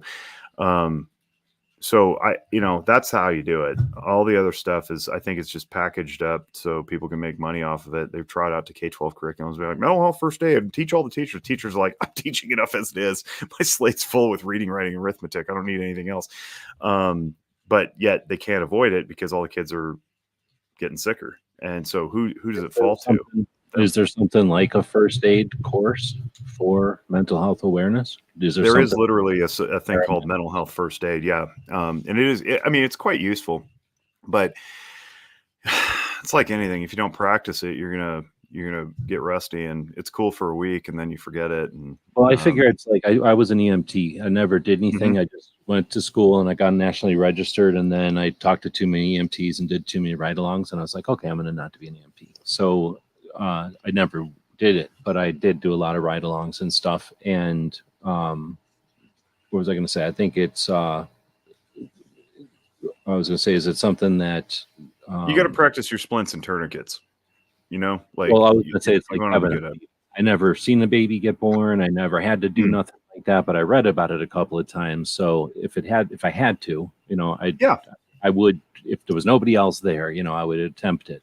But I think I also know totally all the bad things. So I was just wondering if there's something like that, just so you know that it's there.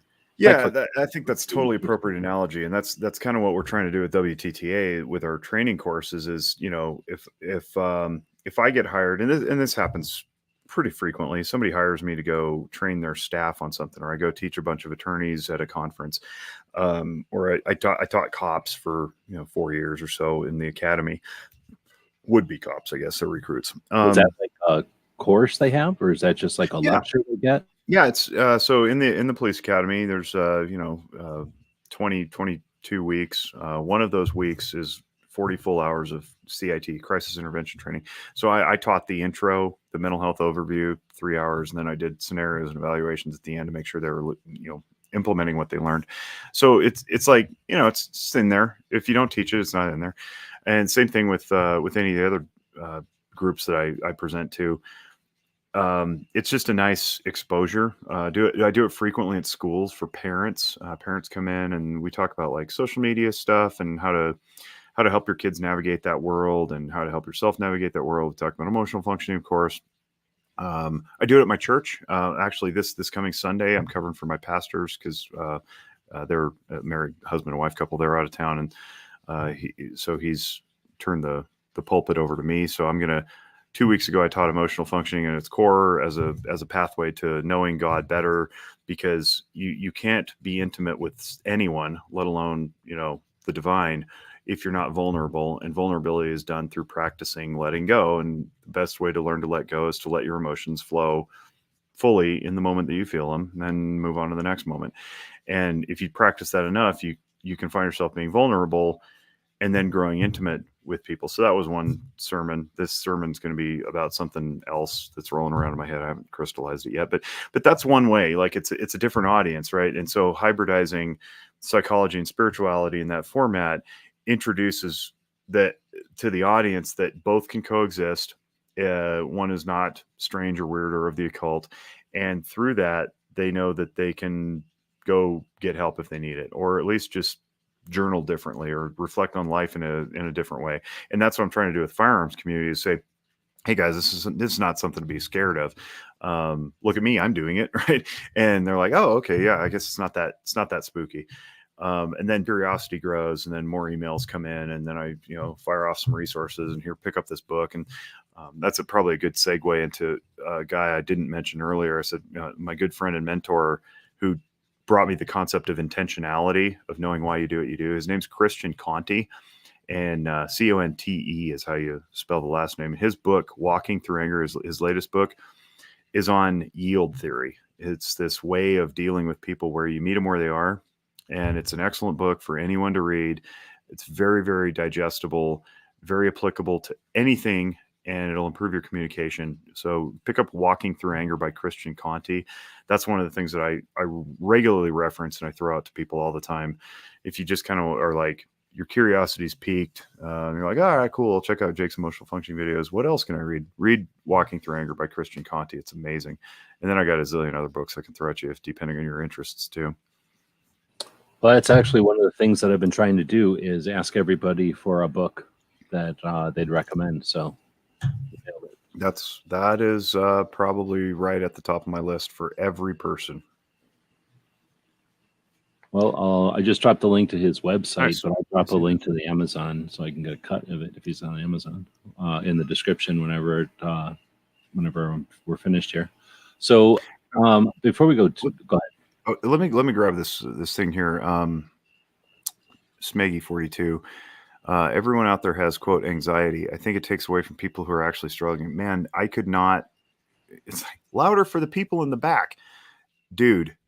Not at all kidding. Trauma is the other buzzword that everybody's got trauma. No, you don't. No, you don't. We have to stop pathologizing normal responses to life. You got fired from your job. That sucks.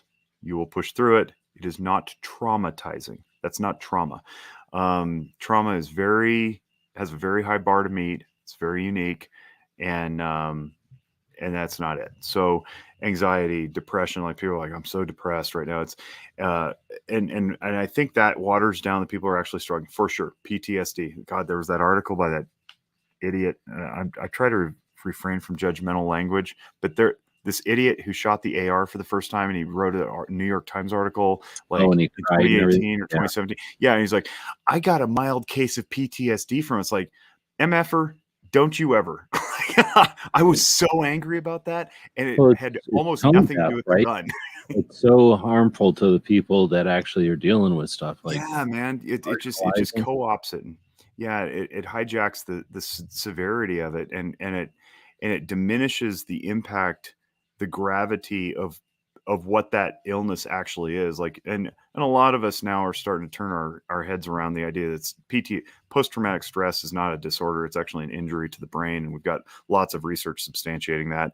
One of the gals we interviewed, Shauna Springer, on the podcast, she talks about the stellate ganglion block, and you can hear all about it. I'm not going to talk about it here, but listen to this Shauna Springer interview if you're interested in PTSD, and not PTSD, but as an PTSI injury. It's very, very fascinating stuff. But anyway, yeah, that makes me really angry. And something else that I wanted to say was like the weaponizing of mental illness to, I'm not saying we can't joke. Please don't understand me. I love humor. I love dark humor. I can laugh, but you have to know what you're laughing about.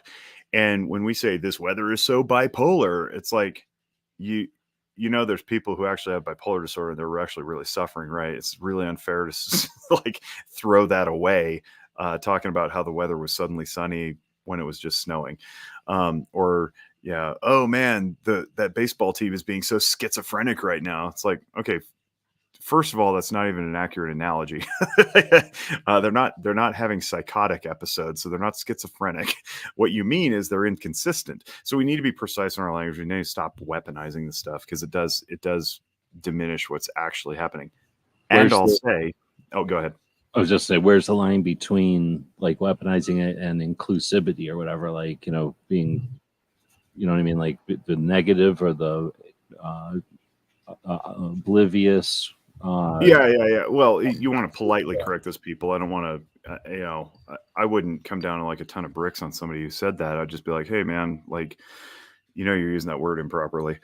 And then hopefully that invites a conversation. I'm not just condescending them sanctimoniously, being like, I'm so much better than you because I know what schizophrenia is in the book and you don't. Like, I want them to go, what do you mean? And then I say, well, schizophrenia is actually defined by the following criteria, and what you mean is the baseball team's inconsistent. And they're like, ha ha ha, it's just being funny. It's like, nah, it's not really that funny. It's because it's kind of lame. Like you wouldn't say, I know this happens, but it's also offensive when people say, you're such a cancer to the organization.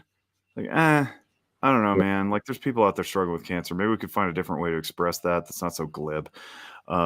So it's about language precision. I don't want to stand here and pretend like I'm some softy who's all offended all the time. I want to express myself accurately so that I'm understood, and not in a cavalier, cast off kind of way that may offend somebody sitting right next to me who's not going to speak up. And now I've lost rapport with that person. That's the real danger, right? Well, it goes but back to what you're talking about with intent too. If you can't, yeah, exactly. Intent, then you know what I mean. And when your intent should be to not get in the way of stuff, you should try to know your audience. Yeah. But the final note I was going to put on anxiety is, we don't want anxiety to go away. We don't want depression to go away. We don't want anger to go away. We don't want any of this stuff to go away. We just want to acknowledge it for what it is. And in some cases, it's useful. It's okay to be depressed for a period of time, because usually that acts as a motivator to avoid the similar situation in the future that broke your heart or whatever. And anxiety can be quite the motivator to, study hard for the test or watch more game film to be a better athlete or whatever. We don't want to eliminate that stuff. We just want to be mindfully using it. When it enters into your life to such a degree that it's crippling and you can't function, you've lost lots of interest or ability. That's problematic. That's clinical diagnosable anxiety. So it's okay to say, I have anxiety right now. Like I've got a lot of anxiety before this test. It's like, yeah, I would too. It's a big test, right? Like we can validate that without completely watering it down and saying, I've got anxiety because I'm going to drive into rush hour today. It's like, maybe take side streets then. I don't know that that's an appropriate description of anxiety. Like maybe you just need to get more competent too. And that's one way to battle things like anxiety is chiefly rooted in fear. Fear of what? I don't know, disappointment, being surprised, whatever it is. And the best way to avoid that kind of thing is to align your expectations with reality.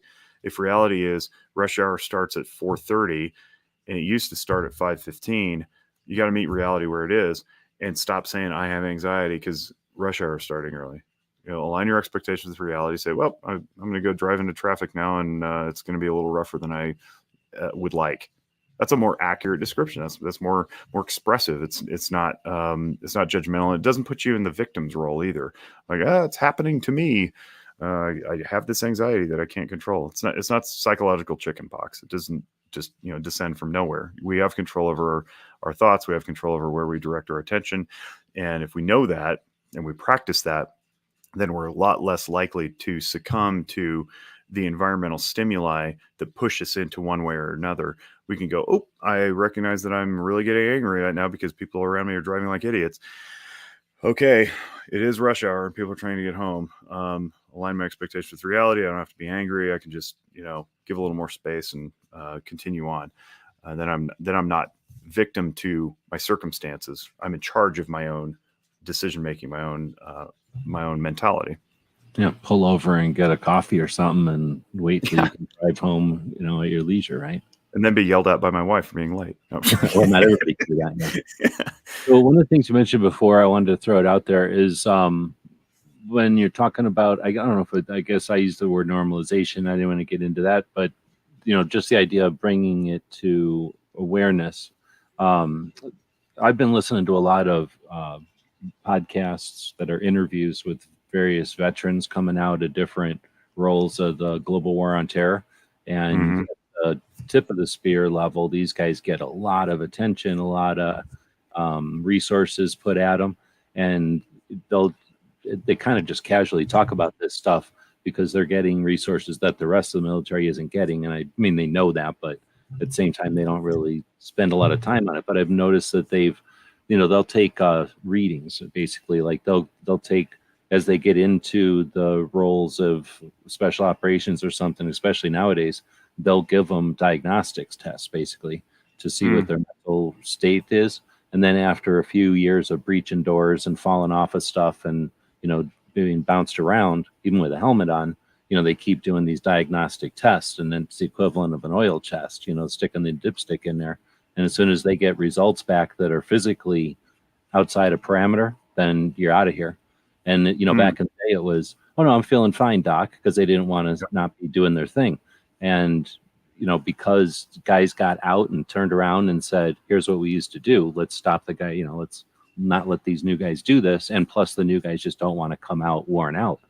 I think that part of it, I was just going to bring that part out. I'm sure you've heard of it or, aware of it, but I'm thinking like just bringing that. It's kind of like, we like everything military surplus in at least the gun community. We like military ammo surplus. We like rifle surplus. We like clothes surplus. We like their tactics. We like watching them in movies and stuff.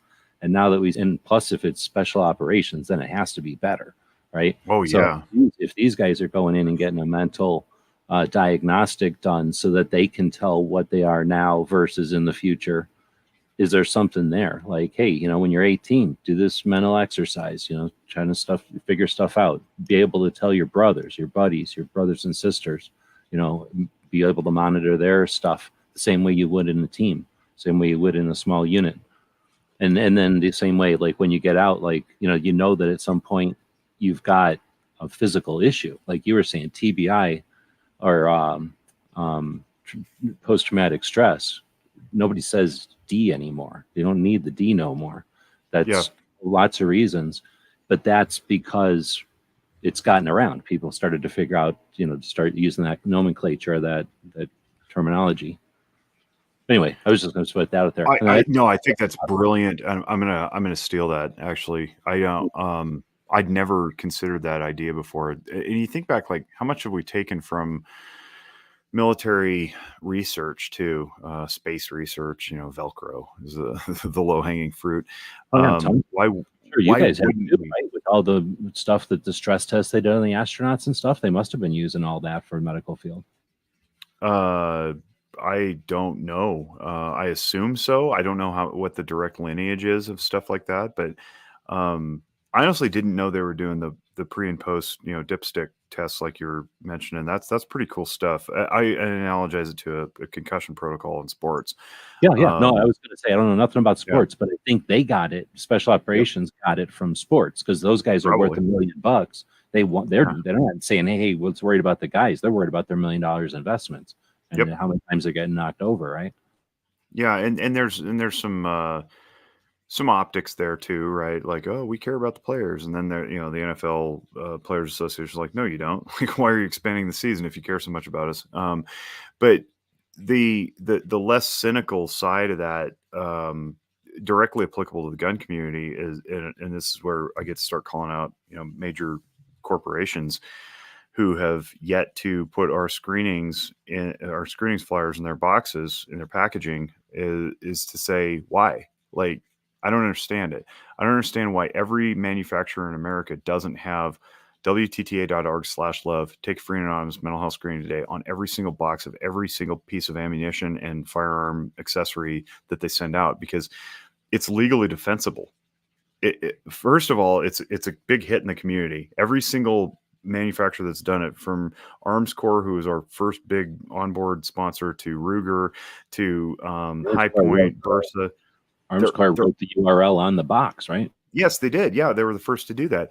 And yet several who I will not mention have balked. And all I can figure is that the culture is such that they're just somehow afraid, irrationally. This is, again, emotion driving decision making instead of logic. They're afraid that whoever they is, the gun grabbers, are going to see like, oh, you're acknowledging that mental illness is a problem, therefore we're going to sue you harder. It's like, they're going to sue you anyway. Like, at least when you get into court, you can be like, hey, look, man, we printed this on our box. We're trying. The alcohol community did that with the drunk driving campaign. .gov did not force the alcohol industry into doing drink responsibly. The alcohol industry did that on its own. So gun community needs to figure out real fast that if it doesn't want .gov to tell it to do these things, it needs to do them themselves.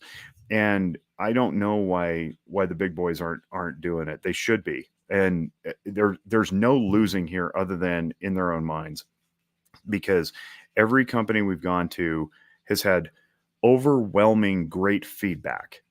Nobody has said, I think this is a bad idea. Nobody's lost revenue over it. You know what I mean? And Ruger just doubled down on their commitment to us. That was awesome. We've got a press release coming out, so I guess I'll just tease it now. They started with 25K last September, and just a month ago they bumped it to another 25K to 50. Like, that's, and they're going to start doing it all their packaging starting before 2023 was their commitment. So it's like, okay, if Ruger and Arms Corps can do it, probably everybody else can do it. And that's how we really start to normalize the conversation. You want to really talk about how we move the needle on discussion of these issues. You can't go to a party anymore. I know it's been like 30 years in the making, but you can't go to a party anymore and have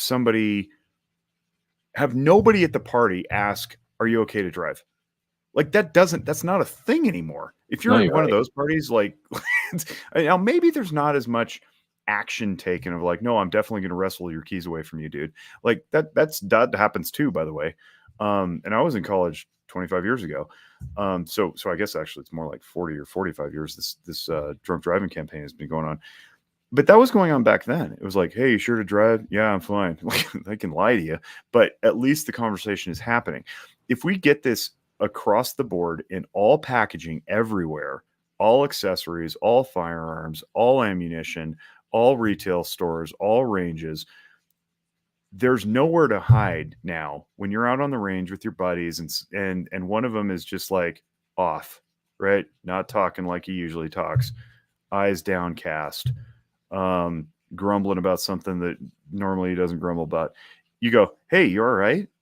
And that's not the way to ask the question, but maybe 2 years ago, the question doesn't even get asked. The way you ask the question, by the way, is, dude, you look like you're kind of out of it today, and I'm a little concerned.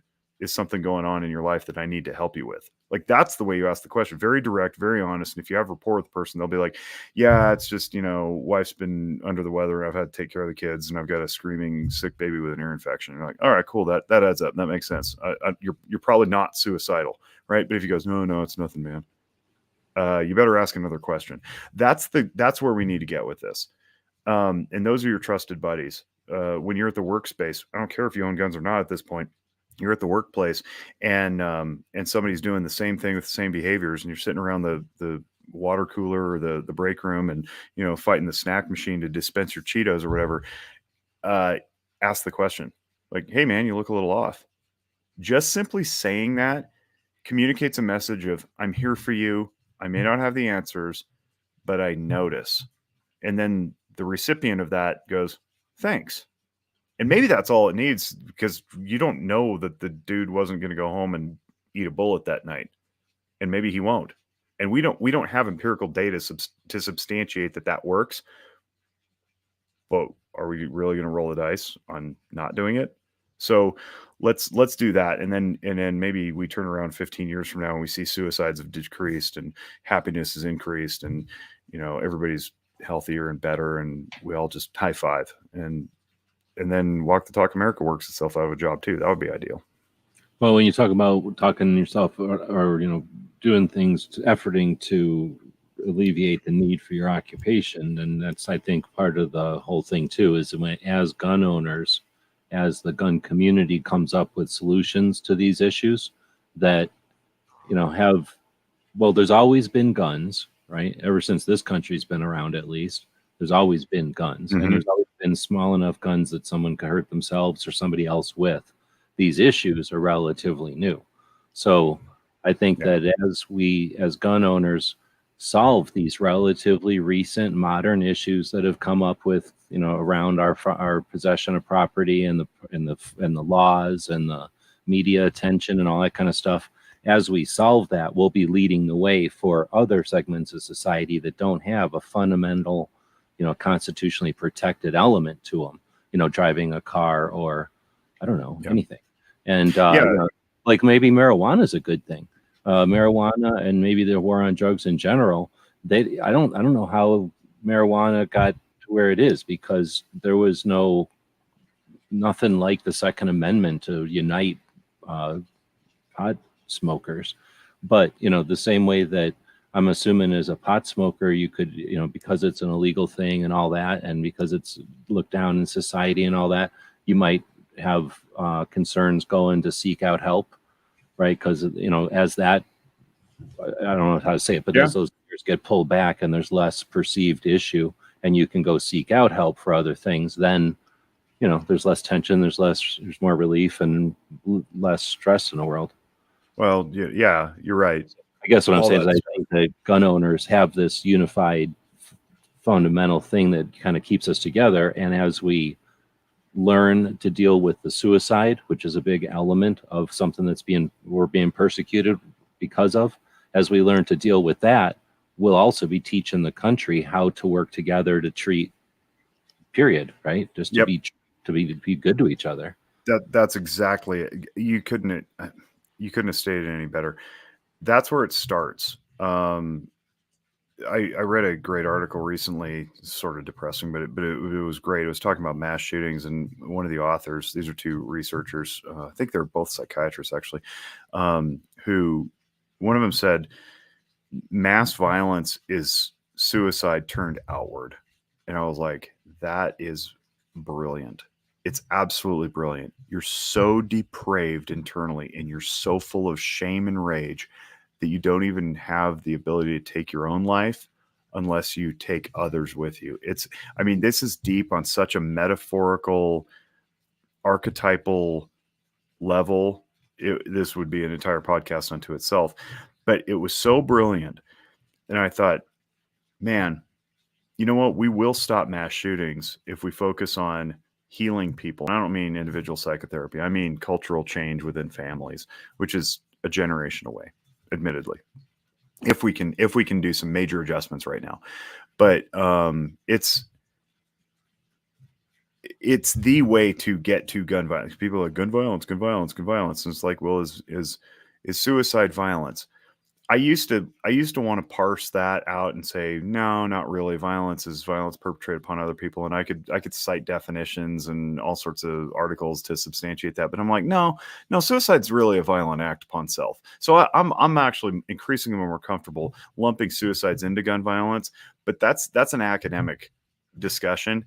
What the people who are trying to take our rights away are doing is lumping it in intentionally to augment the numbers. That's not okay. That's an intellectually dishonest argument. So for all intent and purpose, suicide should be separated, but it is a violent act. And if you want to talk about gun violence, where do you go? Suicides. They're the biggest number. There's no getting away from that. You back yourself into a corner if you're trying to play word games. So yes, we will affect more things and more people by focusing on just being mentally well. If you're mentally well, if you're healthy, you have a good diet, you surround yourself with positive people, you're engaged in activities that you enjoy, you're fulfilling yourself with a career that you like, you're bettering humanity, you're tending to your friends and your family, and you're raising kids or not raising kids, you're raising crops. It doesn't matter. If you're mentally well, you're not going to do violent things against yourself or others. You're not going to start cutting your arms. You're not going to dive into a pill bottle. You're not going to drink excessively for no reason. You'll just be well, and there's no reason to antagonize others or speak in snark or condescension, fire pot shots at people online. Your kids aren't going to be bullying other kids on the playground. We'll all get better if we use these tactics and techniques. I see you highlighted Play Nice's question there. You want to talk about that? Oh, I've got a bunch here that I'm trying to, I'm going to jump up. I'm going to do them a little bit in different orders because Ozzy asked this one a long time ago, and I don't remember what it was in regards to. He says, do you think that the government media is perpetuating the decision, and is that unhealthy? Do we know what decision, I wonder? Nah, it was a while ago, so I apologize to Ozzy. Yes, I think they are perpetuating whatever it is because .gov and media are in cahoots. So whatever you're asking, I agree. Well, maybe I'm going to ask you. I've been, just in case you know, or maybe it was something I was watching that you were on. I was watching something recently in the last couple of weeks, and they talked about a comparison to like the movie Top Gun, the new Top Gun movie, and how much it's going to cost to, promote that. How much it's going to cost to have primetime airwaves and the production of high quality commercials, and they compared that to the amount of airtime given to the mass murderers. And then the concept was, is the media creating this or not? And how did they justify the amount of time, effort, and cost and the high production value of the efforts they put out there and when they put it out there and the saturation we all know about. But I was like, no one's ever talked about how much it costs and what would you say, like what they've sacrificed, because they would have made a lot of money in that prime time slots, and plus all the time they spent on production. And I can't remember what I was watching, but somebody referenced that. Yeah, I think it's manifold, but the two that jump out at me are yes, there's an intent. I think there are some sinister forces that want to take away our rights for various reasons. That's fine. We can discuss that. But I also think there's a bit of, if not a large bit of, I don't know if I would say it's innocence or complacency or lethargy, but there's the people promoting that stuff on the ground level. Let's say they're not the ones behind the curtains pulling the levers, the execs who have an agenda for whatever reason. The anchors, the producers, the script writers who are just being told to do what they do, they may believe it, they may want to do it, but I think a lot of them are just trying to protect their jobs, and they're just in the industry. I have a journalism degree. That's my undergrad is in journalism. And journalism, not what it was when I was learning it in 1998. It's sad. There's very little quality journalism left, and if whatever is left is hard to find because it lives in Substack subscriptions, and there's some really good stuff on Substack. But largely the media you see on the TV and in the mainstream stuff is just, it's I don't want to say propaganda, but that's a pretty good word, because there's money behind it, and it's done for revenue generation. So this is what I mean about the innocence or the complacency. They know that if they run a story about mass shooters, they're going to get clicks and eyeballs, and that drives advertising dollars, and advertising dollars make the machine go. If they run a story about suicides, it's like breaking wind in church. Nobody cares. If they run a story about a dog that was saved from the speeding car, it's fun, but nobody's paying for that. So the old adage of if it bleeds, it leads, it has a lot of credibility. The yellow journalism has returned. The yellow journalism from the early 1900s has returned. You got screamy headlines, and people pay attention to that. It triggers the limbic system. It triggers excitement and fear, and those things are geared to make you want to buy things, and advertisers love it when you buy their things. So whether it's the new iPhone, which is exciting, or the competition with your neighbor for the next riding lawnmower, which is fear and excitement, which we call jealousy, then you're going to be paying attention. So the more eyeballs they can capture, the better. The agenda behind gun grabbing may be behind that, probably is. There's certain people who just want to usher in a statist society, and a lot of them are in media. Okay, but the willing, or I guess the useful idiots, the willing, compliant people who are on the front lines promoting it, who are actually delivering the message, I think are just by and large lazy. They're there for their jobs. That I don't think they. They don't see it as a It's not a problem. controversy to them. No. And largely they're insulated, so it doesn't affect them. They're not the single mom from Compton who really needs the semi-automatic pistol to carry in her purse to protect her kids. Or at least has an actual reason to make that decision. Like has yeah, exactly. So I was going to say that I went to, I've been to a lot of pro 2A rallies, right? I like to go to them. They're interesting. And I've been to a couple of anti-gun rallies. And the big one I went to in Phoenix once was 18,000 people, they say.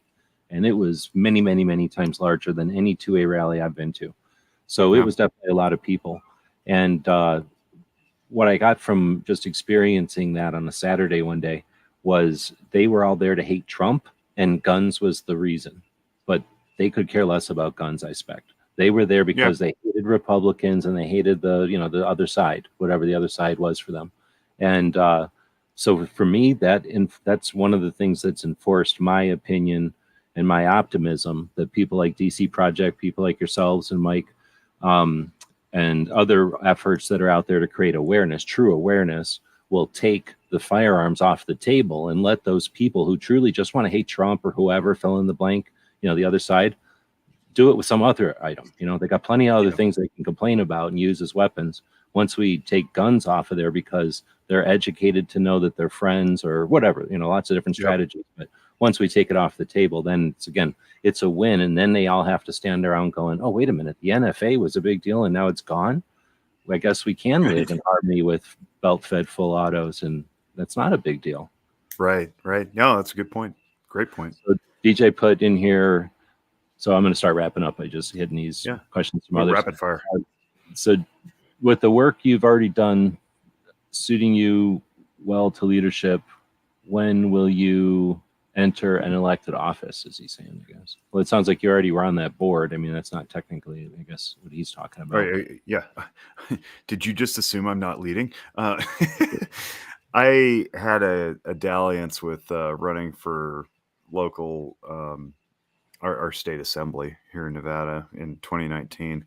And I got, for the listening audience, you can't see how close my hand is to my nose, but I got this close to everything. And I pulled the plug, and I refunded all the money that I'd gathered from the people. And it cost me a fortune, wiped out our savings account. And it was the best decision I've ever made. I'm not going to be running for office probably ever again. I can't say that for certainty, because who knows what future brings. But I realized how much more difference I can make not being in the halls of Carson City, especially in 2020. And thank God, what a bullet I dodged there with COVID, and in the particular makeup of our legislature is it was like I don't know, 75% Dem, and I was running as an R, and I'm not an R anymore. I unregistered. I don't do partisan politics anymore. I'm an independent, or here we call it a nonpartisan.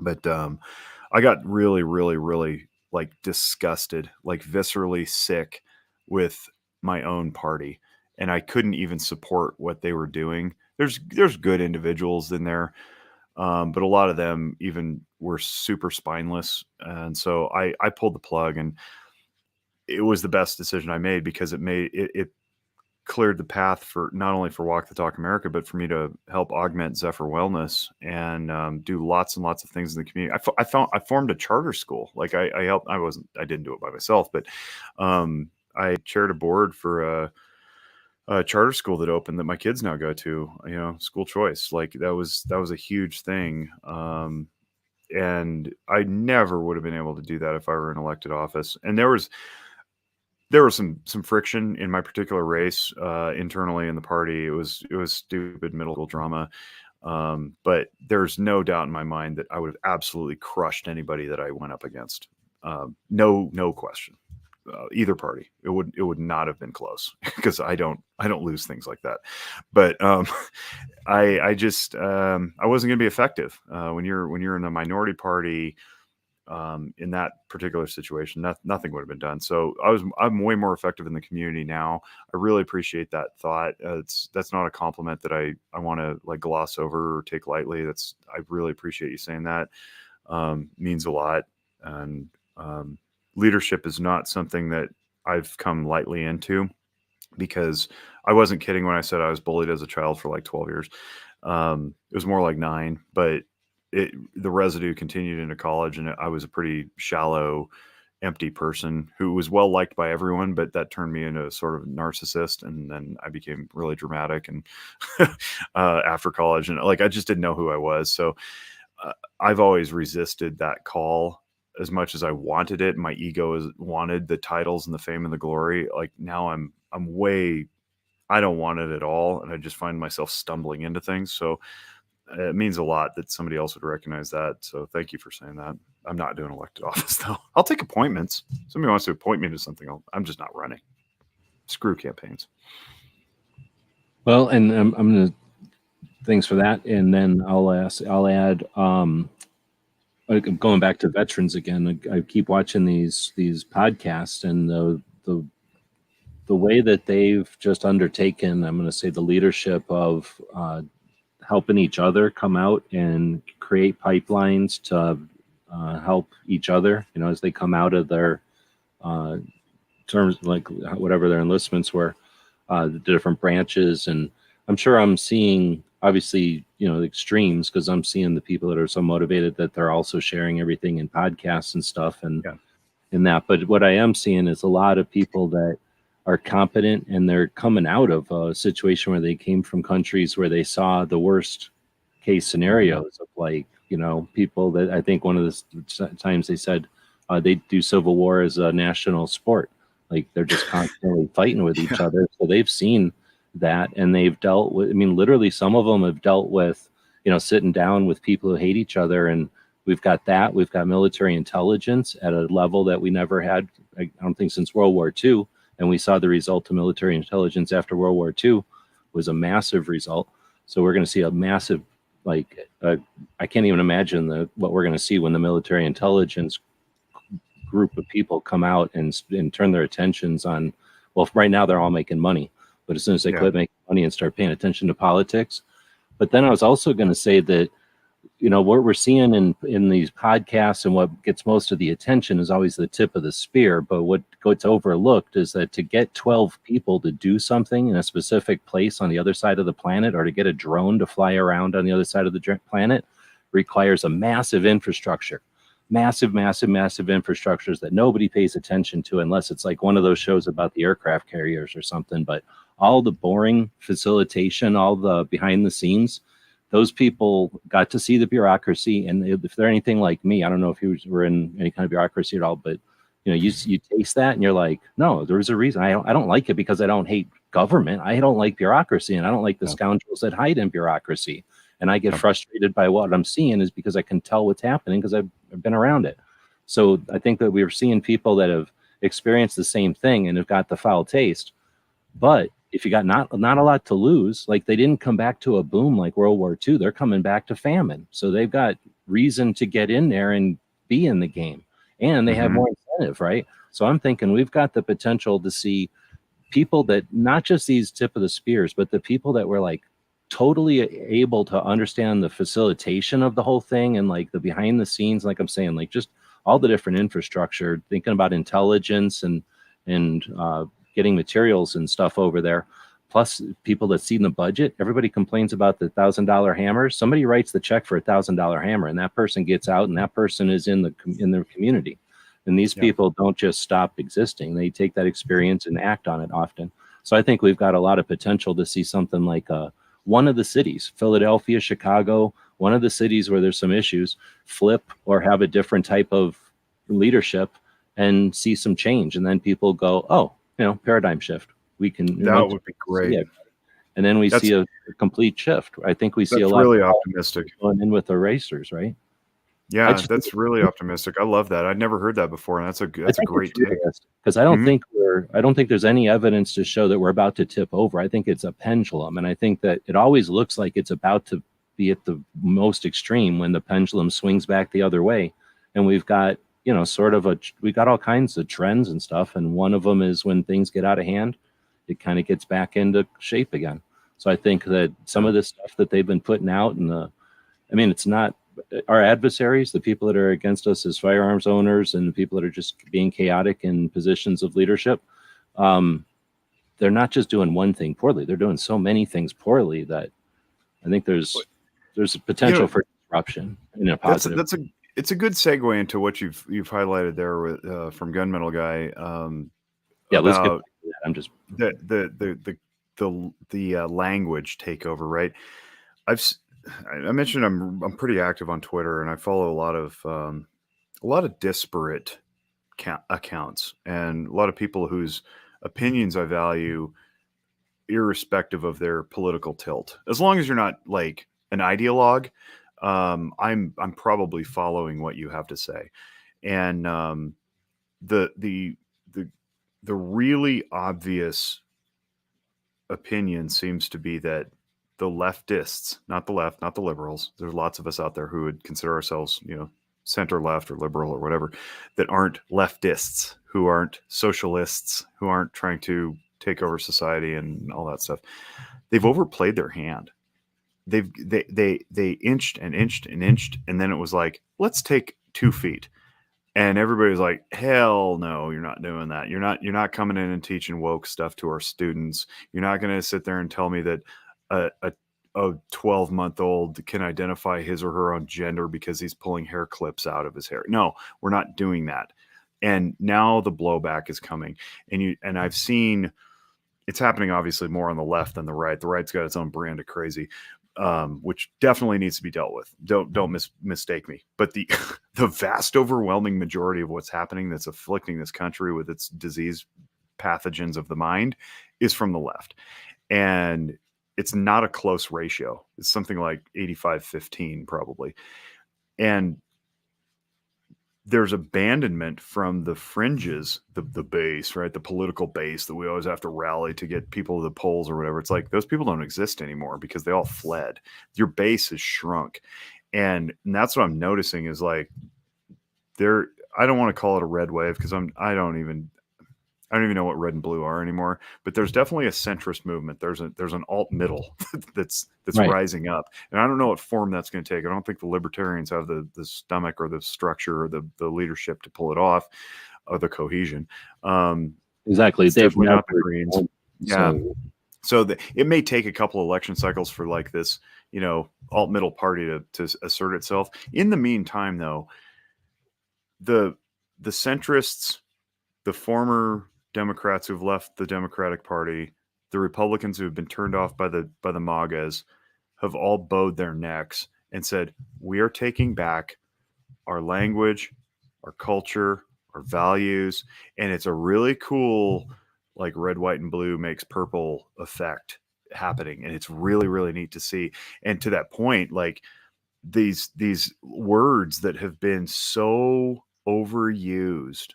Victimhood, assault, marginalized, trauma I mentioned earlier, racist, bigot, like things that used to matter, Nazi, like things that actually have historic meaning are just tossed around like Kleenex.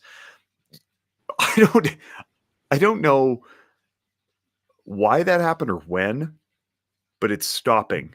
And that's a cool thing. It's neat to see that. And that's also encouraging. It's as encouraging as what you just said about like people coming back and, maybe running for office and taking over city councils and that kind of thing and going, no, we're going to erase some stuff and we're going to start over. Unfortunately, you can't rebuild statues that were torn down, but you can restore lots of policies. And I hope that sanity takes root. And what I really hope is that the people who take over, those of us who are, in the 2 standard deviations away from the mean, will not continue fighting, but just let them become irrelevant. There's a whole bunch of people out there who are angry, emotionally driven, don't have anybody's best interest in mind except for themselves. And the best way to deal with them is to set good boundaries and say, no, and then walk away, stop engaging. And I hope that happens. That would be really cool. That I would assume that kind of requires some sort of monopolization of a person who they're abusing or victimizing, right? And when there's a world with connection, I would think it's tougher and tougher for people to have that relationship with their victims, right? Hopefully. That's a different show unto itself that I'm more than happy to do too, to talk about, internal, we call it domestic violence or cycle of abuse. Often rooted in personality disorders of the cluster B variety. I'll go back to Josh Slocum's podcast, Disaffected, if you want to learn more about that. But yes, absolutely. Yep. It requires good boundaries. It requires emotionally healthy self-awareness. It requires good self-efficacy. It requires a foundational belief in something bigger than yourself that you can retreat to when the emotional arm flapping and mouth frothing happens, so that you can withstand that type of attack. But now, when we see it happening on a broad scale, occupationally, politically, geopolitically, it's really tough to stand up against that, because you're like, is my job threatened? Is HR going to call me in because I took a principled stand based on ethic and values against this horrible person who's just, squawking? Those are hard decisions to make. But I think the more and more of us who make them, the less and less relevant the emotional hostage taking will become. Survivor's guilt. Yeah. So DJ put this one up. It's kind of off topic, but in some ways, I guess, relates a little bit, I'm sure, to some of the situations that are out there. But anyway, got some time to talk about survival guilt or a few words of wisdom. Yeah, there's a different kinds of survivor's guilt. Some of it has to do with, I don't know, DJ, but I'm just going to go straight to the military type of survivor's guilt, where you come back from combat and you go, why was I allowed to live? And my buddies died. That's a pretty common one. And it can be translated into, mass shootings, for example. If a school shooting occurs, you're left with like, well, why was I allowed to live? But then it can trickle into unfairness, right? I had a colleague who is a child psychiatrist, and there are very, very few child psychiatrists. It doesn't pay very well. It's very hard work. It requires a fellowship after residency. And he was as healthy as they come. Jason Walenta is his name. He was 43 at the time. This was 2013 or 14. And he died of stomach cancer, got diagnosed. And then like 2.5 months later, he was dead. And I mean, I don't even think he ate meat. I think he was a vegetarian. He ran, half marathons and biked all the time. Just a health nut, stomach cancer, died. And you go, where's the justice in that, right? There's a survivor's guilt there that is a different flavor than the why was I allowed to live kind, where it's more of a, what am I supposed to do with this? How do we honor people? And then there's a survivor's guilt that has to do with suicide. And I experienced that recently because a year ago, a colleague of mine, Simeon Lupo, who is a mental health professional, licensed clinical social worker, director of behavioral health at a local behavioral health inpatient hospital, former military, family, newborn baby, took his own life with a gun, his own gun. And guess what? The community just moved on. We just swept it under the rug. Nobody's done anything since. I've been in touch with his wife. We're trying to do some stuff, but you look around and you go, what the hell did I miss? I texted the guy a week, 2 weeks before this happened. We were talking about having lunch together. Like, what did I miss? Mike Sedini talks about this with regard to his friend and former president of his company, Bill Strominger, who took his own life with a firearm. Presumably, we can only read between the lines because there was no note left, but presumably because he'd gotten a recent DUI and he thought that because of the DUI, he wasn't going to work in the firearms industry anymore. There's a survivor's guilt there that says, how could I have stopped this? One of the best guests we've ever had on the podcast, Matt Miller, PhD, by the way, director of the National Veteran Suicide Prevention Program for the VA.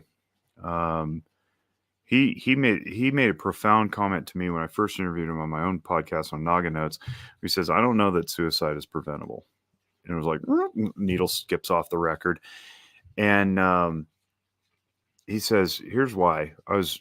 I was the mental health guy on my air base, and my best friend took his own life. And I was supposed to stop that by my job description, right? I'm paraphrasing here. This is not his words, these are mine. It was like, I don't know that it's preventable. And here's why we shouldn't talk about suicide being preventable. If we talk like suicide's preventable, it inherently implies that somebody else should be able to prevent it. Therefore, we end up leaving guilt with the people who survived, who quote unquote should have prevented the suicide. He says, I don't know if it's preventable. I don't know if it's healthy that we continue pushing that message. So my thoughts on survivor's guilt are this. We only act in a moment with the information we have at that moment. After we act, we obtain more information. There is no should have. There really isn't any could have. There could have been a wish I would have. That's different. But you can't should on yourself. And I did a YouTube video on it. It's a little tongue-in-cheek, but you can't should on yourself because it invites a reality that never could have existed, which is, I wish I'd had more information at the time I made the decision or didn't make the decision or whatever. That's the survivor's guilt, regardless of what you're surviving from. If somebody actually perished or if it's just a bad decision you made and you lost time or resources, wishing you'd not hit on 16 in that blackjack game and you went bust and lost all your money when you were drunk at the casino, that's survivor's guilt too. You're like, oh, I'm still standing here, but my bank account's empty. We all have moments of regret. And I would reiterate, we only decide based on information we have at the time. It's only after we make the decision that we get more information. So we don't get to say I should have, because there's no way you could have. Actually, by its definition, psychosis means that it's a departure from reality. So by its very definition, shoulding on yourself is psychotic. You're inviting a reality that never could have happened and pretending that it was or whatever. And you therefore needed to do something differently and you couldn't have. So just take peace in knowing that you did what you did in the moment that you did it, whether or not you returned the phone call, whether or not you picked up the text message or said the wrong thing or the right thing. You did what you did at the time based on the information you had at that moment. Only afterward do you maybe regret something, but you don't get to unring the bell. You don't get to betray your former self, as Jordan Peterson said. And that's what you did. And so we get to encourage people to embrace the idea of forgiveness. Forgiveness is not for the other person. It's for you, so that you can live in peace moving forward, free to make new decisions, from that point on. So forgive, let go, be non-attached. And that's it. Meet yourself where you are. Right on. And I appreciate that, because there's no way to know exactly what position, what point of view he's coming from. So that was a great way to cover some stuff with that. I was going to ask a couple of then just general questions from back when you were chatting before. I didn't want to interrupt you for this, but have you talked to Professor David Yamane? Yes, I have. We had him on the podcast a couple episodes ago. Lovely man. Okay. Bought his T-shirt. I wear it proudly. It says, "Guns are normal. Normal people use guns." I love it. Yep, and I think that would be a good conversation to have with you and him chatting about specifically exploration into dealing with antis, and maybe since with him in your experience specifically with like the research and researchers. And I don't think that there's an adversarial relationship. There may be in individuals, but I think in general it's ignorance or unawareness, right?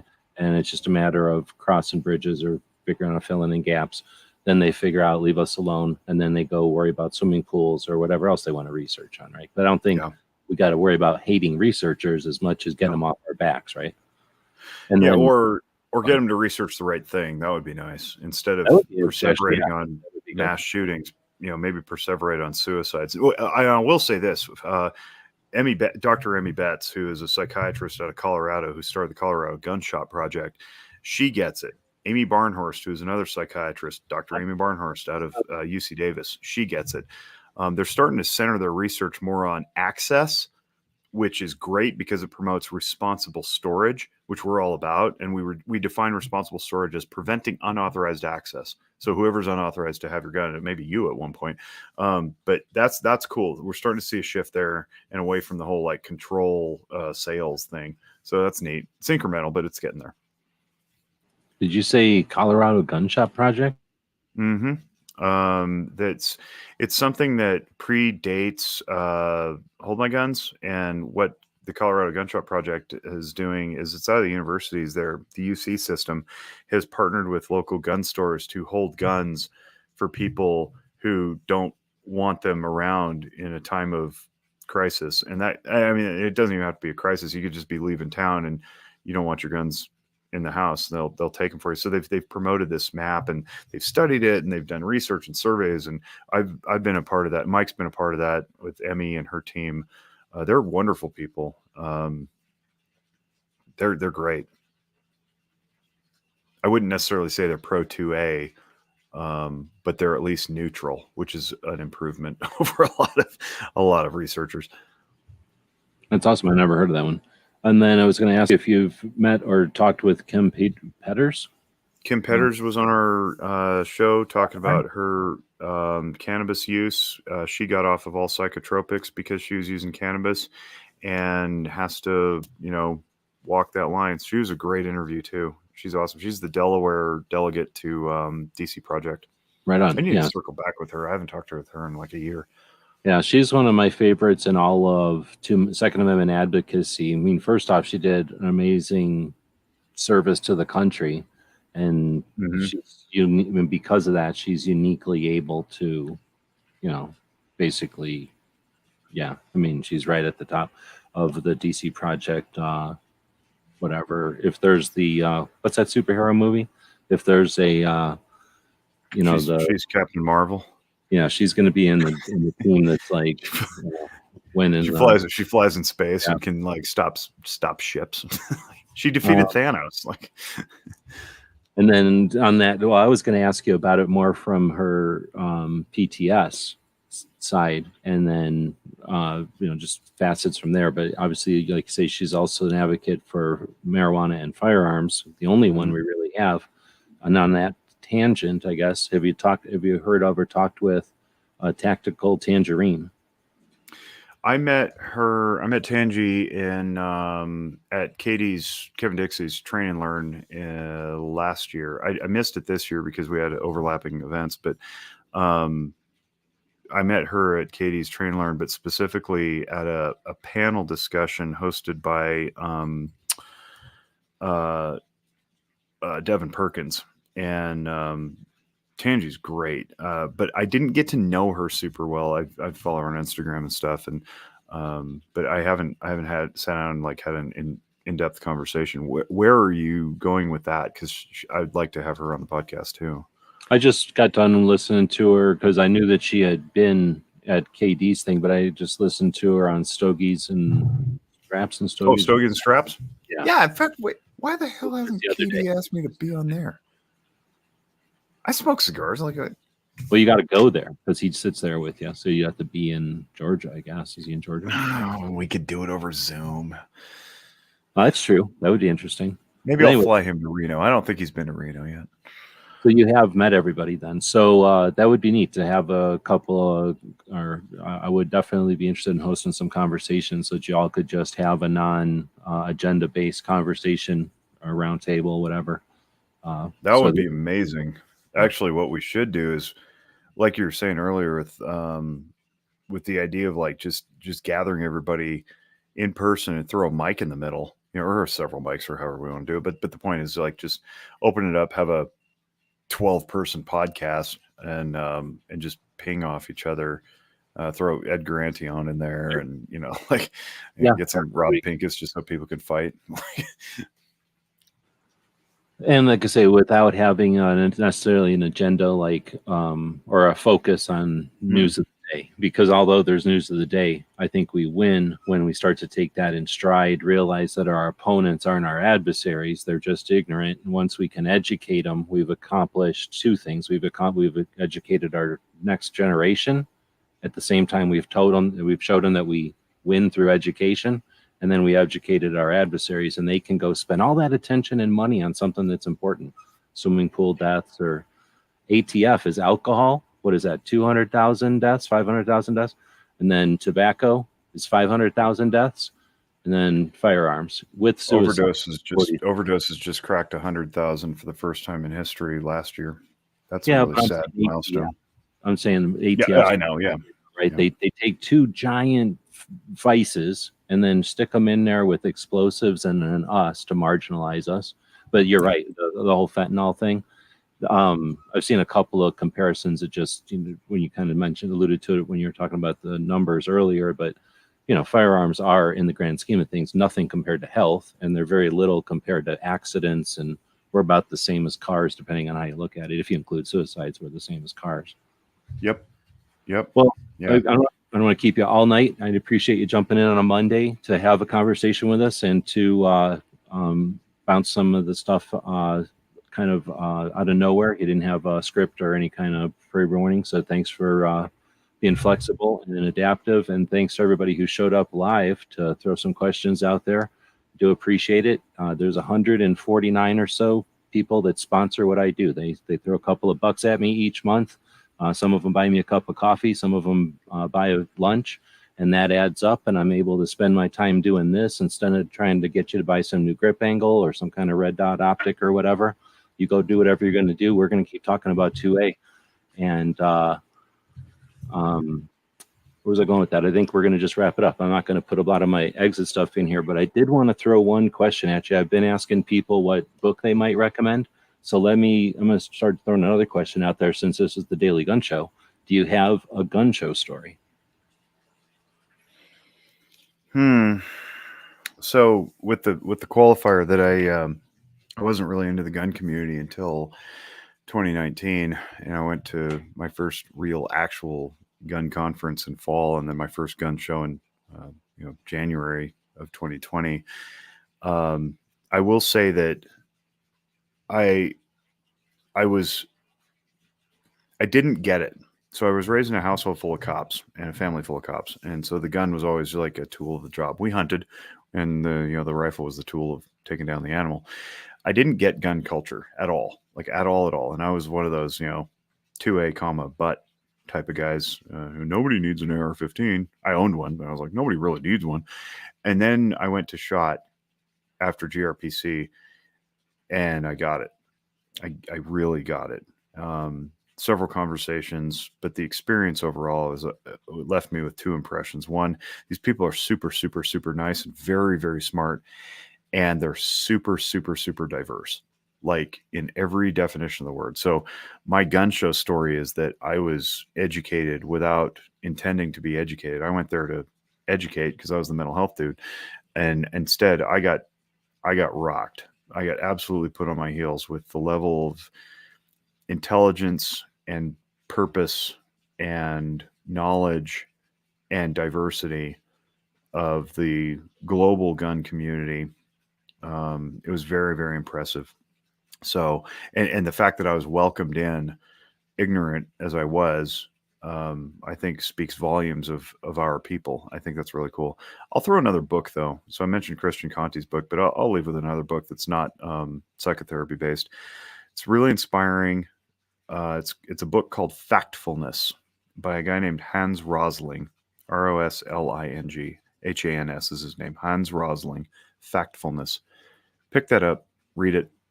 It's very good. It's an easy read, and it gives hope because the world is not as bad as we think it is, and he has data to prove it.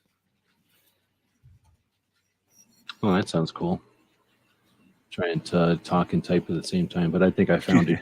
I'll put it in here when it's over. So it sounds cool though that so you're basically saying SHOT Show is the gun show story. So it's cool then that doing your path or whatever and just the decisions you made got you to that point. And I've known from listening to your conversations in other people's podcasts and just being in other conversations that once you had that epiphany or that realization, or at the same time you were having that, I don't know exactly the timeline, but you were able to take that enthusiasm over to the medical side of it. So as much as Walk the Talk America is here for the firearms community, and we're talking about the aspects of Walk the Talk America that interact or interface with the firearms community, the efforts that you've made and you've expressed, that accomplished on the other side, getting physicians to realize that the firearm owners, for example, have apprehension about going in to seek medical health or help because we don't know, period, like we don't know. There's unknowns there. And once you've illuminated them, they've made efforts, or you've helped them make efforts to become aware of that. You've got we didn't really talk about it tonight, but you've done because I didn't really let you, but you've made a course that allows physicians to become aware if they want to of, I forget the words, but basically gun culture effectively. Yep. Right? Yep. So yeah, then exactly that. And those are available on our website. So if you happen to be, curiously listening in the closet like I was, if you're in the medical or mental health community and you want to learn more about gun culture, probably if you're listening to this, you do know about gun culture. But if you want to learn about how to apply that knowledge in your clinical practice, reach out to me. I'd be happy to guide you through my own journey and how to do it tactfully so that you're not, risking your career if your boss perhaps doesn't appreciate it as much as you or I do, or if you're in a university setting where it's, super ultra woke and they don't like guns or whatever, how you can maybe broach the subject like David Yamani has in his coursework. That's feel free to reach out. I'm more than happy to help mentor people through that process because it can be a little spooky. Yeah, that's awesome. That's all I'm saying. It's cool that you were there to be able to be there, because without you there, then we'd still have that rift, that divide, and that no one would know what they didn't know, and we'd still be dealing with that. I call it a self-imposed chasm. Both sides are digging the chasm between us, and nobody wants to walk across the bridge. And I see Walk the Talk America as being that like Indiana Jones Last Crusade bridge where you like step off and it's like, oh, there it is. That's what we're trying to do is bridge the gap truly, so that we can all talk. And it takes a little bit of courage to take that first step from both sides. I don't like the both sides thing, but there are two sides, and one side is way more eager to engage than the other, I will say at this point. So hopefully the medical / mental side comes to the table a little quicker and a little more in volume. Right on. Well, thanks again. And thanks again, everybody, for showing up. If you're listening in the future as podcast or as one of the videos out there, then leave us some feedback.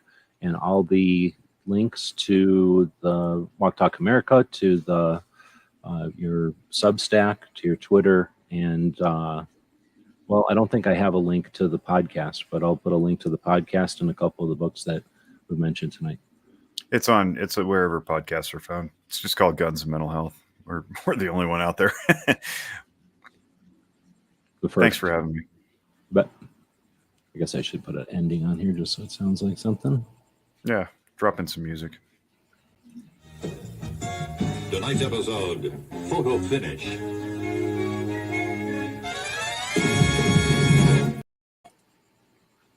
Thank you for supporting our projects. If you'd like to buy us a cup of coffee, check out our Patreon channel.